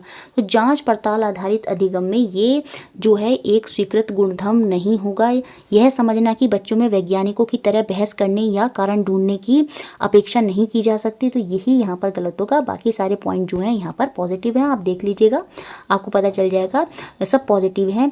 बच्चों को यंग एक्सप्लोरर समझना, बिल्कुल नूतन अन्वेषण समझना, ये सारी चीज़ें यहाँ पर पॉजिटिव हैं। 49 देखते हैं अब हम, विच of the following is a productive method of formative assessment in science. विज्ञान में रचनात्मक मूल्यांकन की निम्न में से कौन सी एक प्रभावशाली प्रक्रिया है, ये हमको बताना है। 49 में चलिए बताइए क्या होगा। इतना मैं आपको समझाती हूँ फॉर्मेटिव असेसमेंट क्या होता है। फॉर्मेटिव असेसमेंट में बच्चों का समय समय पर हम क्या करते हैं, आकलन करते हैं, उनकी जो कमियाँ हैं वहाँ पर हम उनका जो मूल्यांकन कर रहे हैं ना, वो उनके गुणों के आधार पर, क्वालिटी के आधार पर कर रहे हैं। क्वालिटेटिव असेसमेंट होता है, ना कि क्वांटिटी, नंबर के आधार पर कोई मूल्यांकन नहीं होता। तो चलिए बताइए यहाँ पर क्या आंसर होने वाला है हमारा 49 में। देखिए यहाँ पर जो आंसर होगा वो आपका प्रोडक्टिव मेथड बताना था, तो वो हो जाएगा आपका option number 1, asking children to express their thought process. बच्चों को अपने विचारों को अभिव्यक्त करने के लिए कहना, और इसी के आधार पर हम बच्चों के जो गुण हैं, क्वालिटी है, उनको जांच पाएंगे। और कहीं ना कहीं फॉर्मेटिव असेसमेंट जो है वो यहाँ पर उसके लिए ये आपका प्रोडक्टिव मेथड हो जाएगा ऑप्शन नंबर 1। बाकी होमवर्क रेगुलरली देखना, लैब में कितना अटेंशन दे रहे हैं बच्चे, testing children retention of definition on concept, नहीं ये तो बिल्कुल नहीं होगा कि याद रखने की क्षमता कितनी है बच्चों की। तो ये सारे के सारे नेगेटिव पॉइंट हैं, तो ऑप्शन नंबर 1 जो है वो यहाँ पर हमारा आंसर होगा। Next question, question number 50, which of the following is the most characteristics feature of scientifically literate person. किसी विज्ञान समझ साक्षर व्यक्ति का निम्न में से अति लाक्षणिक गुण क्या है, ये हमको यहाँ पर बताना होगा। देखिए यहाँ पर सोचिए और बताइए 4 ऑप्शन में से क्या आंसर होगा।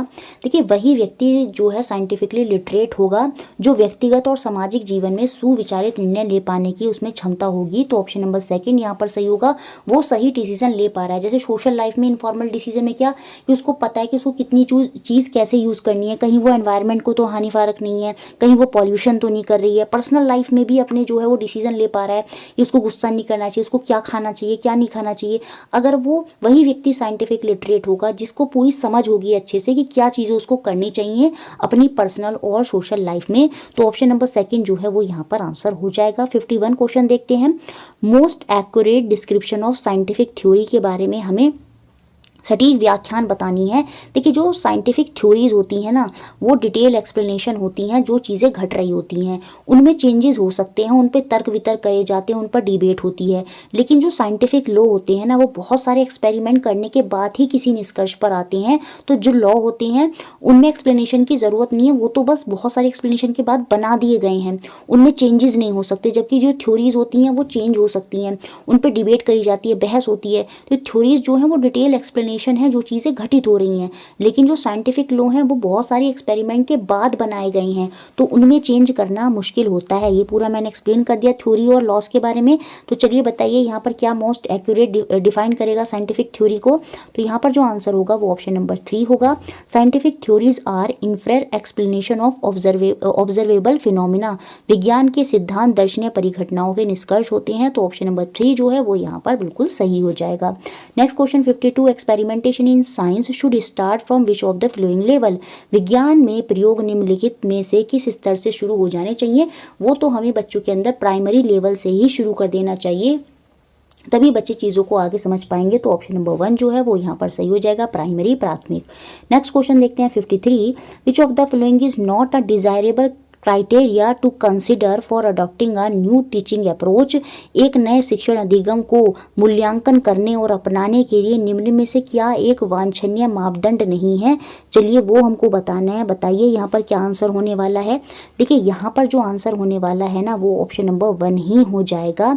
The popularity and influence of the education organisation और एजुकेटर एडवोकेटिंग द अप्रोच। अधिगम को बढ़ावा देने वाली शिक्षण संस्था या शिक्षक की लोकप्रियता और प्रभाव, उससे कोई मतलब नहीं है कि स्कूल कितना अच्छा है, वहाँ पर टीचर कितना अच्छा है। ये यहाँ पर एक इम्पॉर्टेंट क्राइटेरिया नहीं होगा। तो इसलिए यहाँ पर आंसर जो है वो आपका ऑप्शन नंबर 1 हो जाएगा। बाकी सारे जो हैं यहाँ पर इंपॉर्टेंट क्राइटेरिया होंगे for adopting a new teaching approach. नए शिक्षण अधिगम के मूल्यांकन के तरीके होंगे। बाकी ये अधिगम को बढ़ावा देने के लिए कि शिक्षण संस्था और शिक्षक की लोकप्रियता बढ़े, वो चीज़ें यहाँ पर गलत हो जाएंगी। तो ऑप्शन 1 ही यहाँ पर आंसर हो गया। Next question 54, what can be best possible way to make the science classroom more inclusive. विज्ञान की कक्षा में अधिक समावेशी बनाने के लिए कौन सा उत्तम मार्ग होगा, ये हमको बताना है। तो देखिए यहाँ पर जो उत्तम मार्ग होगा वो होगा provide variety of learning experience, means option number 4 जो है वो यहाँ पर सही हो जाएगा। ज़्यादा एक्सपेरिमेंट कराना, देखिए समावेशी कक्षा बनानी है तो ज़्यादा से विविध प्रकार के सीखने के अनुभव होने चाहिए, क्योंकि समावेशी कक्षा में अलग अलग तरीके के बच्चे होते हैं। तो वैरायटी ऑफ लर्निंग एक्सपीरियंस वहाँ पर होना चाहिए। तो ऑप्शन नंबर 4 यहाँ पर सही है। नेक्स्ट क्वेश्चन 55 में बताना है कौन सा यहाँ पर प्रेक्षण है, कौन सी यहाँ पर ऑब्जर्वेशन है जिसमें चीज़ों को कर नहीं रहे हैं, सिर्फ बच्चा क्या है देख रहा है, उसके सेंस ऑर्गन जो है वहाँ पर कार्य कर रहे हैं। देखिए genetic heredity is encoded in nuclear acid, DNA and RNA। देखिए ये चीज़ तो यहाँ पर एक निष्कर्ष बता रखा है, इसमें कुछ भी ऑब्जर्वेशन नहीं हो रही है ना। Sky appear blue to us as blue light scatter more than other colour. यहाँ पर भी हमने एक चीज़ जो है निष्कर्ष जो है बता दिया है, तो यहाँ पर कुछ ऑब्जर्वेशन नहीं हो रही। तो ऑब्जर्वेशन जो हो रही है वो ऑप्शन नंबर 4 में हो रही है। A current carrying wire create a magnetic field around it. देखिए उसमें ऑब्जर्वेशन करता है, बच्चे देखते हैं कि कैसे जो एक निडल जो है वो डिफ्लेक्ट करने लगती है, वो हिलने लगती है जब करंट हम उसमें पास कर रहे हैं। तो कहीं ना कहीं वहाँ पर ऑब्जर्वेशन हुई है, वहाँ पर चीज़ों को देखा गया है। तो ऑप्शन नंबर 4 जो है वो यहाँ पर आंसर हो जाएगा। नेक्स्ट क्वेश्चन देखते हैं 56 जो एग्जाम में बना है। अ साइंस टीचर आज class 7th student to conduct a survey in their neighbourhood. फिर से वही आ गया, नेबरहुड में एक सर्वे कंडक्ट करना है, इन्फॉर्मेशन कलेक्ट करनी है on different type of fabric used for their cloth. कौन कौन से फैब्रिक जो है वो यूज़ कर रहे हैं अपने क्लोथ के लिए। He then ask student to prepare a report on the basis of quality, price, durability and biodegradability of the fibre used. जो भी फाइबर उन्होंने यूज़ किया है उनमें कपड़ों की गुणवत्ता, दाम, जैव अपघटनता के आधार पर विद्यार्थियों को एक रिपोर्ट बनाने के लिए कहा गया है। तो इस एक्टिविटी में कौन कौन से असेसमेंट जो हैं वो प्रमोट हो रहे हैं, इस गतिविधि में निम्न में से किसके आकलन को सर्वाधिक प्रोत्साहित करा जा रहा है, कौन कौन से स्किल जो है यहाँ पर बच्चों के अंदर डेवलप होंगे, ये हमको बताना है। कोई 4 स्किल डेवलप होंगे 6 में से। देखिए ऑब्जर्वेशन तो बच्चे यहाँ पर करेंगे। अब देखिए क्लासिफिकेशन भी यहाँ पर होगा, क्योंकि उनको रिपोर्ट बनानी है क्वालिटी, प्राइस, ड्यूरेबिलिटी और बायोडिग्रेडेबिलिटी के आधार पर। तो कहीं ना कहीं वो चीज़ों को क्लासीफाई करेंगे, तो क्लासिफिकेशन वाली एबिलिटी भी यहाँ पर हो रही है। क्रिटिकल थिंकिंग, गहन चिंतन, तो जब वो चीज़ों को क्लासीफाई करेंगे, सीधी सी बात है कहीं ना कहीं वो गहन चिंतन जो है वहाँ पर करेंगे। क्रिटिकल थिंकिंग यहाँ पर प्रमोट हो रही है, साफ साफ दिख रहा है। कम्युनिकेशन, संवाद तो हमेशा होगा जब भी कोई ऐसी एक्टिविटी करा रहे हैं जहाँ पर वो नेबरहुड में जाएंगे और चीज़ों को देखेंगे, तो कहीं ना कहीं ABCD, देखिए मूल्य विधि, जेंडर सेंसिटिवनेस, ये टॉपिक कहीं भी यहाँ से कनेक्ट नहीं हो रहे हैं। तो ABCD मतलब ऑप्शन नंबर सेकंड जो है वो यहाँ पर आंसर हो गया। नेक्स्ट क्वेश्चन देखते हैं 57 जो एग्जाम में बना। विच of the following illustrate effective participation of community in teaching science, विज्ञान की शिक्षा में समुदायों की प्रभावी भागीदारी का निम्न में से कौन सा कथन एक उदाहरण है। तो यहाँ पर जो आंसर है वो आपका होगा option number 4, ask community member to come as resource person to share their expertise, समुदाय के सदस्यों को संदर्भ व्यक्ति के रूप में अपनी दक्षताओं को साझा करने के लिए कहना। तो यही आपका इफेक्टिव पार्टिसिपेशन होगा कि उनकी विचार क्या हैं, उनके थॉट्स क्या हैं, वो अपनी एक्सपर्टीज़ क्या समझते हैं, वो सारी चीज़ें बताना, वो यहाँ पर साइंस टीचिंग में हेल्पफुल होगा। बाकी asking parents to help in development of playground, asking community member to help in developing proper sanitation facility in school, नहीं asking parents, ये सारी चीज़ें तो यहाँ पर है ही नहीं। तो बेस्ट पार्टिसिपेशन क्या होगा, उनको इन्वॉल्व कराना, वो भी अपने विचार बताएं कि वो चीज़ों को लेकर क्या सोचते हैं। तो ऑप्शन नंबर 4 यहाँ पर सही हो जाएगा। Next question 58, biological weed control in aquatic vegetation is the topic to be taught in the class, तो which of the following is best suited for the teaching this topic।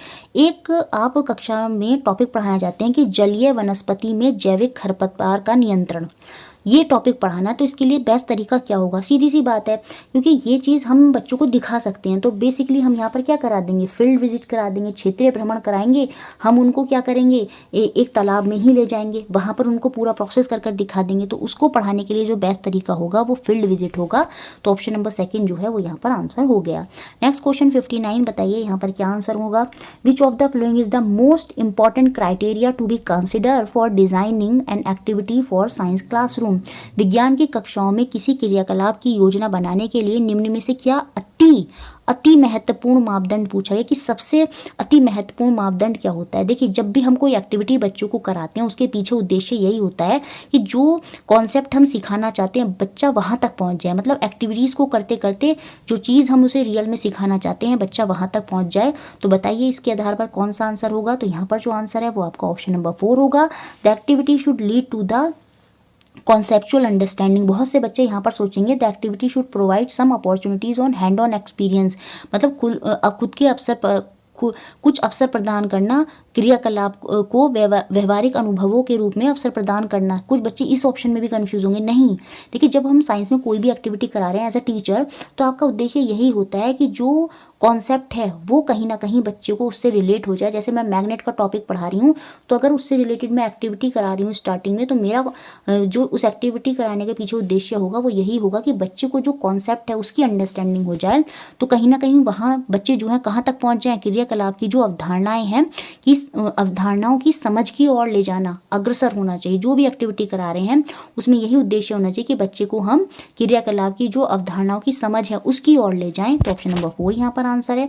Next question 60, which of the following approach to science teaching is most suited to replace student incorrect ideas about the natural world with more scientific explanation. निम्न में से विज्ञान शिक्षा का कौन सा अधिगम प्राकृतिक जगत में विषय में विद्यार्थियों के गलत विचारों को सही वैज्ञानिक व्याख्याओं से प्रतिस्थापित करने के लिए सर्वाधिक उपयुक्त होगा। देखिए बच्चे जो होते हैं ना, उनको जो हम विज्ञान की अवधारणाएं होती हैं ना, वो उनको सही नहीं मानते हैं, वो उनको गलत समझते हैं। क्योंकि बच्चे अपने आइडिया सोचते हैं, वो कहते हैं नहीं ये चीज़ ऐसे नहीं है मैम, ये तो ऐसे ही होती है, मतलब इस तरह की अवधारणा है, उनका मिसकंसेप्शन है। उसको दूर करने के लिए हमें क्या अप्रोच फॉलो करनी चाहिए। सीधी सी बात है, हमें कॉन्सेप्चुअल चेंज अप्रोच, संकल्पनात्मक परिवर्तन अधिगम का प्रयोग करना चाहिए। हमें कुछ ऐसी अप्रोच फॉलो करनी है जो कॉन्सेप्ट है बच्चे का वो चेंज हो जाए, जो गलत कॉन्सेप्ट है वो कहीं ना कहीं चेंज होकर सही कॉन्सेप्ट में आ जाए। जैसे मैंने बहुत बार उदाहरण भी दिए हैं, जैसे बच्चा समझता है कि पानी में जाने से वो डूब जाएंगे, लेकिन नहीं, उनको बताया जाएगा कि अगर वो स्विमिंग करेंगे, अपनी डेंसिटी कम कर लेंगे तो वो पानी में तैरने लगेंगे।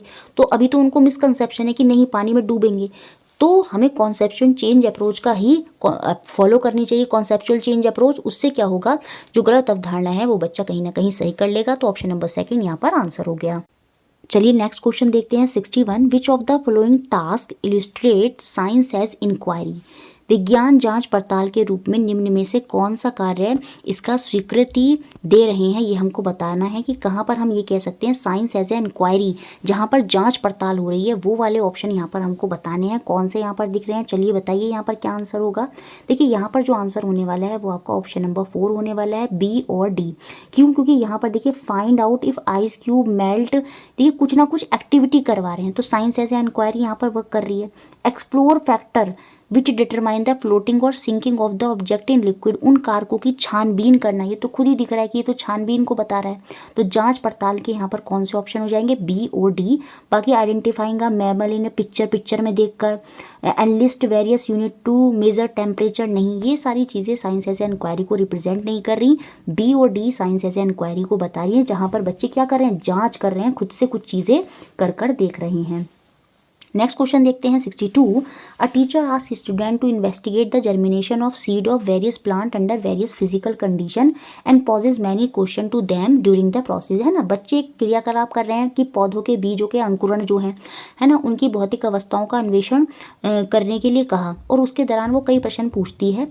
जिस प्रक्रिया कौशल का वे विकास कर, और कुछ मतलब जो क्वेश्चन पूछ रहे हैं उनके माध्यम से वो प्रक्रिया कौशलों का विकास करना चाहती है, तो उन प्रश्नों को उनके श्रद्धांश से मिलान जो है वो हमें यहाँ पर करना है कि मतलब जो क्वेश्चन वो पूछ रही है उस क्वेश्चन के पीछे वो कौन सी प्रोसेस स्किल जो है बच्चों के अंदर डेवलप करना चाहती है, यहाँ पर हमको ये बताना है। देखिए विच प्लांट इज स्टडीयर, मतलब कौन सा प्लांट यहाँ पर मजबूत है, the one left in the sun और the one left in the shade. देखिए यहाँ पर बच्चे ऑब्जर्व करेंगे, अपनी इंद्रियों द्वारा ही देखकर ही बता पाएंगे कि कौन सा मजबूत है, जो सन में है या जो छाया में है। तो ये तो आपका ऑब्जर्विंग है, ए का सेकंड हो जाएगा। Why do you think some seeds are growing, आपको क्यों लगता है कि सम सीड्स क्यों उग रही हैं, तो सीधी सी बात है यहाँ पर बच्चे हाइपोथाइजिंग करेंगे, परिकल्पना करेंगे, कुछ सोचेंगे।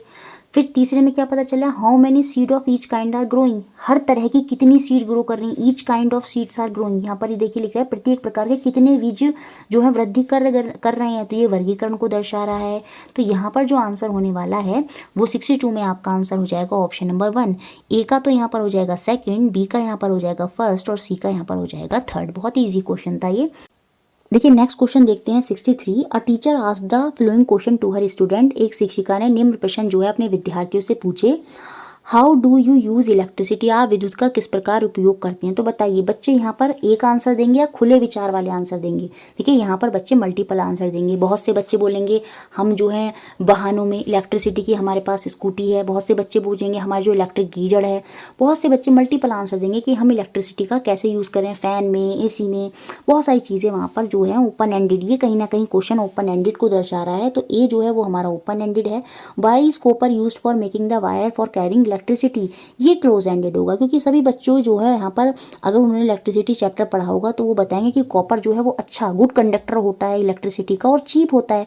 गोल्ड का थोड़ी वायर बना देंगे, तो कॉपर जो है गुड कंडक्टर है इलेक्ट्रिसिटी का और चीप भी होता है, सस्ता भी होता है। तो इसलिए ये क्लोज एंडेड होगा और ए हमारा ओपन एंडेड होगा। तो ऑप्शन नंबर 1 जो है यहाँ पर हमारा आंसर हो गया। देखिए नेक्स्ट क्वेश्चन देखते हैं 64। Which of the following is a desirable practice in the context of organising classroom investigating in science at upper primary level, उच्च विज्ञान में उच्च प्राथमिक स्तर पर कक्षा में खोजबीन का आयोजन करने के संदर्भ में कौन सा वांछित अभ्यास है, ये हमको यहाँ पर बताना है। तो चलिए यहाँ पर क्या आंसर होने वाला है, insisting on demonstration of correct result by student, ये तो बिल्कुल भी नहीं होगा। विद्यार्थियों को सही परिणाम के लिए प्रोत्साहित करना। देखिए साइंस में ज़रूरी थोड़ी गलत हमेशा सही चीज़ आती हैं, कभी कभी गलत भी हो जाती हैं, इससे तो बच्चा डर जाएगा, तो ये तो बिल्कुल नहीं होगा। Assigning task that require sophisticated gadget, ऐसे कार्य देना जिसमें न्यूनतम उपकरणों की आवश्यकता हो, नहीं, ये भी बिल्कुल नहीं बता रहा है। कहीं ना कहीं से यहाँ पर भी हमने बच्चों को बाउंड कर दिया है। Allowing student to discuss the possible source of error among themself. बिल्कुल, विद्यार्थियों में आपस में त्रुटि के संभावित स्रोतों पर विचार विमर्श करने की अनुमति देना। बिल्कुल, यहाँ पर ये इन्वेस्टिगेटिंग अप्रोच को दिखा रहा है कि जो भी कमियां आ रही हैं उन पर वो बच्चे डिस्कशन कर रहे हैं, फिर चीज़ों को कर रहे हैं। तो ऑप्शन नंबर 3 जो है वो यहाँ पर आंसर होगा। नेक्स्ट क्वेश्चन 65, निम्न में से क्या विद्यार्थियों के ऊर्जा संरक्षण व्यवहार का मूल्यांकन करने में सर्वाधिक उपयुक्त होगा? Most appropriate strategy to assess student energy conserving behaviour. यहाँ पर हमको बताना है कि कौन सा मूल्यांकन करने में बच्चों का एनर्जी कंजर्विंग बिहेवियर का मूल्यांकन करने में कौन सा उपयुक्त होगा, सही होगा, ये हमको बताना है। एक प्रश्नावली देना नहीं और अंकों का विश्लेषण करना ये तो बिल्कुल भी नहीं होगा। कक्षा में पढ़ने वाले शिक्षकों का इंटरव्यू लेना नहीं, हमें बच्चों का मूल्यांकन करना है। विद्यार्थियों का अवलोकन करना और उनके जीवन की कथाओं का रिकॉर्ड रखना, observing student and managing anecdotal record, यही हमारा असेसमेंट में आता है, यही चीज़ें हम करते हैं। तो ऑप्शन नंबर 3 जो है वो यहाँ पर आंसर हो जाएगा। Next question 66, according to the national NCF 2005 science curriculum should aim at addressing all the following except. मतलब जो साइंस का पाठ्यचर्या है वो सभी पर फोकस करती है सिवाय किसके, ये हमको यहाँ पर बताना है। अब चलिए बताइए यहाँ पर क्या आंसर होगा। देखिए, improving student score in exam, इस पर कभी भी बल नहीं दिया जाता। तो ऑप्शन नंबर 3 जो है वो यहाँ पर एक्सेप्ट में हो जाएगा और आंसर हो जाएगा। Next question 67, which of the following statement convey our understanding about the role of language in acquisition of scientific concept. विज्ञान की संकल्पनाओं की समझ में भाषा की भूमिका के संदर्भ में हमारी समझ में निम्न में से कौन सा कथन जो है यहाँ पर दर्शा रहा है, ये हमको यहाँ पर बताना है। चलिए बताइए यहाँ पर क्या आंसर होगा। देखिए, यहाँ पर जो आंसर होगा वो ऑप्शन नंबर 1 होगा।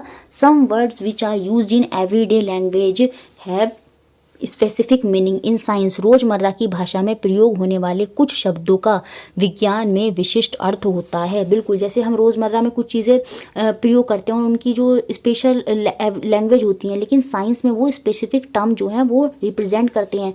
जैसे हम यहाँ पर नॉर्मली बोल देते हैं कि हम फिसल कर गिर जाते हैं, तो साइंस में वो एक स्पेसिफिक टर्म रखता है फ्रिक्शन, उसे हम घर्षण के टर्म में जो है वो रिप्रेजेंट करते हैं। जैसे ही अब हम किसी भी चीज़ को धक्का दे रहे हैं तो वो साइंस में एक स्पेशल टर्म आ जाता है फोर्स के अंदर, है ना। और किसी भी चीज़ पर अगर हम लंबवत बल लगा रहे हैं तो वो प्रेशर के टर्म में आ जाता है। तो जो वर्ड हम नॉर्मली बोल देते हैं, हम तो उनको ऐसे ही बोल देते हैं कि मैंने धक्का दिया, बट असल में वो धक्का नहीं है, वो क्या है, वो फोर्स है। तो रोज़मर्रा की जो भाषा में प्रयोग होने वाले शब्द हैं वो विज्ञान में विशिष्ट अर्थ रखते हैं। तो ऑप्शन नंबर 1 जो है वही यहाँ पर सही हो जाएगा, भाषा से संबंधित। नेक्स्ट क्वेश्चन देखते हैं 68, विच of the following step would precede the rest. फिर से वही आ गया, इंक्वायरी ओरिएंटेड क्लास है, आर्किमिडीज का प्रिंसिपल एक टॉपिक इंट्रोड्यूस करना है। तो बताइए कौन सा चरण जो है वो सबसे पहले आएगा वो हमको बताना है। तो हमें एक ऐसा चरण ढूंढना होगा जिसमें बच्चे एक्टिविटी कर रहे होंगे। इंक्वायरी अप्रोच में बच्चे पहले एक्टिविटी करते हैं। तो ऑप्शन नंबर 2 जो है वो यहाँ पर दिख रहा है, engaging the student in floating and sinking activity with carefully selected material. विद्यार्थियों को सावधानीपूर्वक चयनित सामग्रियों के तैरने और डूबने के क्रियाकलाप में व्यस्त करना, जहाँ पर बच्चे देखेंगे कि कुछ सब्सटेंस डूब जाएंगे, कुछ जो है नहीं डूबेंगे, और कहीं ना कहीं आर्किमिडीज का प्रिंसिपल जो है वो उनको क्लियर होगा। Next question 69, constructing a graph to describe the relationship between angle of incident and angle of reflection is an example of। आयतन कोण और परावर्तन कोण के बीच का संबंध का वर्णन करने के लिए ग्राफ बनाना, यह उदाहरण है किसका। देखिए, टीचर क्या कर रहा है, बोर्ड पर जा रहा है और वो एंगल ऑफ इंसिडेंट और एंगल ऑफ रिफ्लेक्शन का एक ग्राफ बनाकर दिखा रहा है। तो बेसिकली वो क्या कर रहा है बच्चों के साथ, यहाँ पर देखिए, वो बच्चों को प्रेडिक्टिंग, इंटरप्रेटिंग, हाइपोथेसिंग ये कुछ नहीं कर रहा है। वो बच्चों से क्या कर रहा है, संवाद कर रहा है, कम्युनिकेशन कर रहा है। वो बच्चों को चीज़ें समझाना चाहता है, एक रिलेशनशिप बताना चाहता है। तो कहीं ना कहीं वहाँ पर क्या हो रहा है, किसका एग्जाम्पल है, क्योंकि यहाँ पर टीचर क्या कर रहा है, बोर्ड के माध्यम से ग्राफ बनाकर क्या कर रहा है, बच्चों को पूरा एक टॉपिक बता रहा है। तो कहीं ना कहीं वो बच्चों से क्या कर रहा है, कम्युनिकेशन कर रहा है। तो ऑप्शन नंबर 1 जो है वो यहाँ पर सही हो जाएगा। देखिए, कम्युनिकेशन ही आएगा। ये क्वेश्चन प्रीवियस ईयर में भी एक बार पहले और आया था, तो याद रखेंगे इस केस में इसका आंसर कम्युनिकेशन ही होगा।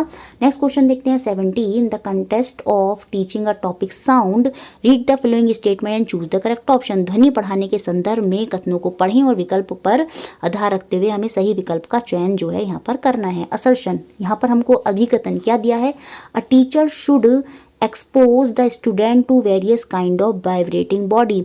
शिक्षक को चाहिए कि वह विद्यार्थियों को कंपन करती विभिन्न प्रकार की वस्तुओं से परिचित करवाए। बिल्कुल, क्योंकि वाइब्रेशन का बहुत बड़ा रोल प्ले होता है। अगर वाइब्रेशन नहीं होगा तो साउंड नहीं होगी। तो different kind of vibrating bodies जो हैं उनसे परिचित कराना चाहिए बच्चों को, ये तो सही है। रीजनिंग क्या है? Observation is an important process skill in teaching learning of science. बिल्कुल, विज्ञान के शिक्षण अधिगम में अवलोकन एक महत्वपूर्ण प्रक्रिया होती है। इसीलिए हमें पहले क्या कराना चाहिए? वस्तुओं से परिचित कराना चाहिए। जो बहुत सारे वाइब्रेटिंग बॉडी हैं उनको एक्सपोज करना चाहिए बच्चों के सामने। क्यों करना चाहिए? क्योंकि जो ऑब्जर्वेशन स्किल होती है वो भी एक बहुत बड़ा रोल प्ले करती है टीचिंग लर्निंग ऑफ साइंस में। तो यहाँ पर ए और आर दोनों सही हैं और आर यहाँ पर ए की सही व्याख्यान भी कर रहा है। इट मीन्स ऑप्शन नंबर 1 यहाँ पर आंसर हो गया। नेक्स्ट क्वेश्चन देखते हैं 71। Historical validity in science curriculum refer to. विज्ञान पाठ्यचर्या में ऐतिहासिक वैधता किसको इंगित करती है? रिपीटेड क्वेश्चन है, चलिए बताइए किसको इंगित करती है। तो ऑप्शन नंबर 2 यहाँ पर सही होगा। Inclusion of how concept of science evolve over time. यह सम्मिलित करना कि किस प्रकार समय के साथ विज्ञान की जो संकल्पनाएं हैं वो विकसित हुई हैं। तो ऑप्शन नंबर 2 जो है वो यहाँ पर आंसर है। नेक्स्ट क्वेश्चन देखते हैं 72। अ टीचर को develop student hypothesising process skill by. जो बच्चे के अंदर परिकल्पना प्रक्रिया कौशल है उसका विकास करना है, तो उसके लिए इन चारों ऑप्शन में से बेस्ट क्या होगा? चलिए बताइए। तो यहाँ पर जो बेस्ट होगा वो ऑप्शन नंबर 4 होगा। Encouraging student to check the possible explanation again evidence. जो भी प्रमाण हैं उससे संबंधित जितने भी स्पष्टीकरण हैं उनकी जांच करना, उसके लिए उसको प्रोत्साहित करना।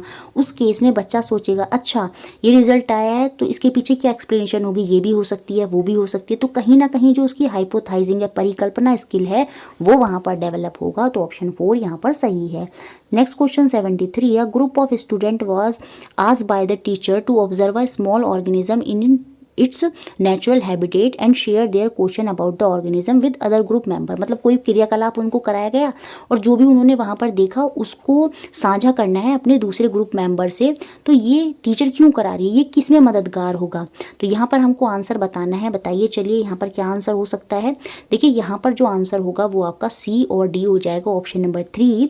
बेसिकली यहाँ पर टीचर ऐसा क्यों करा रही कि बच्चे जो भी उन्होंने किया है वो अपने अदर ग्रुप मेंबर से शेयर करें, ताकि बच्चों को ये ना लगे कि सिर्फ वही नहीं है कि जो उनको उस बारे में नहीं पता है। Help student to realise that they are not only the one who do not know. मतलब कभी कभी बच्चा ऐसा सोचने लगता है कि हमें ही नहीं आता यार, तो जब वो अदर ग्रुप में शेयर करते हैं तो उनको पता चलता है कि और भी ग्रुप में बच्चे हैं, उनको भी हो सकता है चीज़ें समझ में नहीं आ रही हों।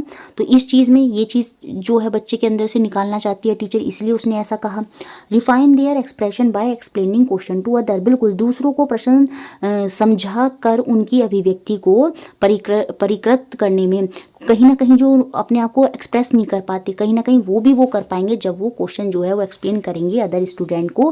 तो सी और डी यहाँ पर इस एक्टिविटी में जो टीचर ने ये जो ग्रुप में अदर मेंबर में डिस्कस करने के लिए कहा है उसके पीछे यही रीज़न हो सकते हैं। बाकी select the student who know all the answer, ऐसा करने के लिए नहीं। Promote a sense of competitiveness, ये तो कभी भी प्रमोट नहीं करता। तो इसलिए आंसर यहाँ पर सी और डी, ऑप्शन नंबर 3 सही है। Next question 74। Following question are given by teacher during class test. The speed of moving object means how far it goes, how much force it has, how long does it goes on moving, how far it goes in a fixed interval time. तो यहाँ पर which of the following cognitive domain is assessed in the above question. Cognitive domain की बात कर रही है यहाँ पर, संज्ञानात्मक प्रक्रिया। देखिए टीचर ने क्वेश्चन दिया, अब 4 ऑप्शन में से एक आंसर है, तो बेसिकली टीचर जानना चाहते हैं कि बच्चे को क्या है, बच्चे को क्वेश्चन के बारे में पता है या नहीं पता है। जो क्वेश्चन क्या है, स्पीड ऑफ मूविंग ऑब्जेक्ट क्या होती है कि कितना ऑब्जेक्ट जा रहा है फिक्स इंटरवल ऑफ टाइम में। तो कहीं ना कहीं बच्चे की जो अंडरस्टैंडिंग है वो यहाँ पर टीचर जो है उसको एसेस करना चाहती है, उसका मूल्यांकन करना चाहती है कि बच्चे की समझ कितनी है।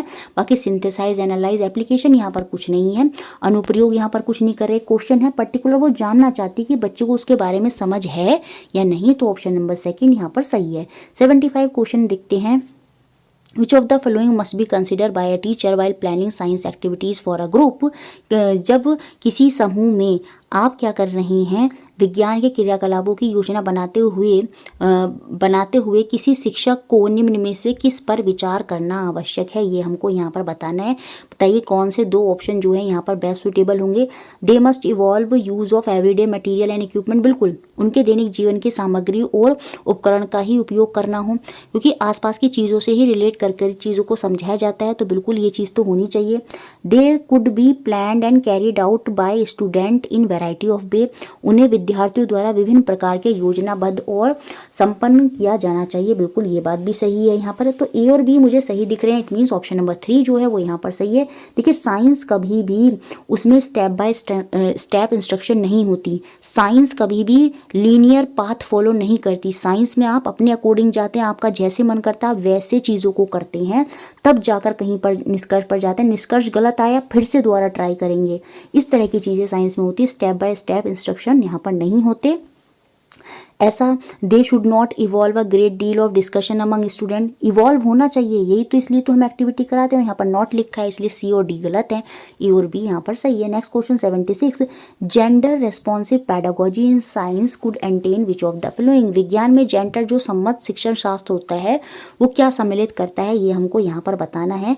Girl giving more opportunity to girl, ये तो बिल्कुल नहीं होगा, ये तो और क्या करेगा, इसको बढ़ा देगा। तो जेंडर रेस्पॉन्सिव पैडागोजी का मतलब क्या है कि हम डिस्कस कर रहे हैं क्या स्टीरियोटाइप जो है उसके बारे में, विज्ञान में जो रूढ़िवादिताओं के विषय में विचार हैं उन पर विमर्श करना, बिल्कुल ये तो सही है। इन चीज़ों को डिस्कस करना चाहिए तभी तो बच्चों के अंदर से ये जाएगा। Using gender sensitive resource in class, बिल्कुल कक्षा में जेंडर संवेदनशील संसाधनों के का उपयोग करना, जो जेंडर सेंसिटिव चीज़ें हैं वो बच्चों को बताना। Arranging remedial class for girls and boys separately, ये तो बिल्कुल सेपरेटली करना तो अलग हो गया। तो साफ साफ दिख रहा है यहाँ पर बी और सी जो है वो यहाँ कहीं ना कहीं विज्ञान में जेंडर समझ शिक्षण शास्त्र को प्रोत्साहित कर रहे हैं, तो बी और सी ऑप्शन नंबर 1 यहाँ पर सही हो गया। नेक्स्ट क्वेश्चन देखते हैं 77 जो आपका एग्जाम में बना। यहाँ पर कुछ स्टेटमेंट दिए हैं और सही कथन का हमें चुनाव करना है। असर्शन अभिकथन क्या है, best remedy to address student alternative conception by making them repeatedly practice difficult problem. देखिए यहाँ पर क्या कह रहा है, जो बच्चों की अल्टरनेटिव कॉन्सेप्शन होती हैं, विद्यार्थियों की वैकल्पिक अवधारणाओं के लिए सर्वश्रेष्ठ निदान यह है कि उनसे बारंबार कठिन प्रश्नों को हल करने का अभ्यास करना। ये थोड़ी होता है कि बच्चे की अगर गलत अवधारणा तो उससे कहना कि तुम बार बार कठिन प्रश्नों को करो, नहीं, ये असर्शन तो यहाँ पर गलत है। तो ए यहाँ पर फॉल्स होगा, ए फॉल्स होगा तो इन तीनों ऑप्शन में ये फॉल्स है, नीट मीन्स ऑप्शन नंबर 4 जो है वो आपका आंसर है, मतलब रीजन जो है वो यहाँ पर सही है। Student construct intuitive understanding of world based on everyday experience, बिल्कुल विद्यार्थी अपने दैनिक जीवन के अनुभवों के आधार पर ही विश्व के अंतर्दर्शी समझ का निर्माण कर लेते हैं। जरूरी थोड़ी है हर बार जो बच्चे सोच रहे हैं वो सही हो, और बच्चे जो देखते हैं वही मान लेते हैं, पर जरूरी थोड़ी है वो सही होगा।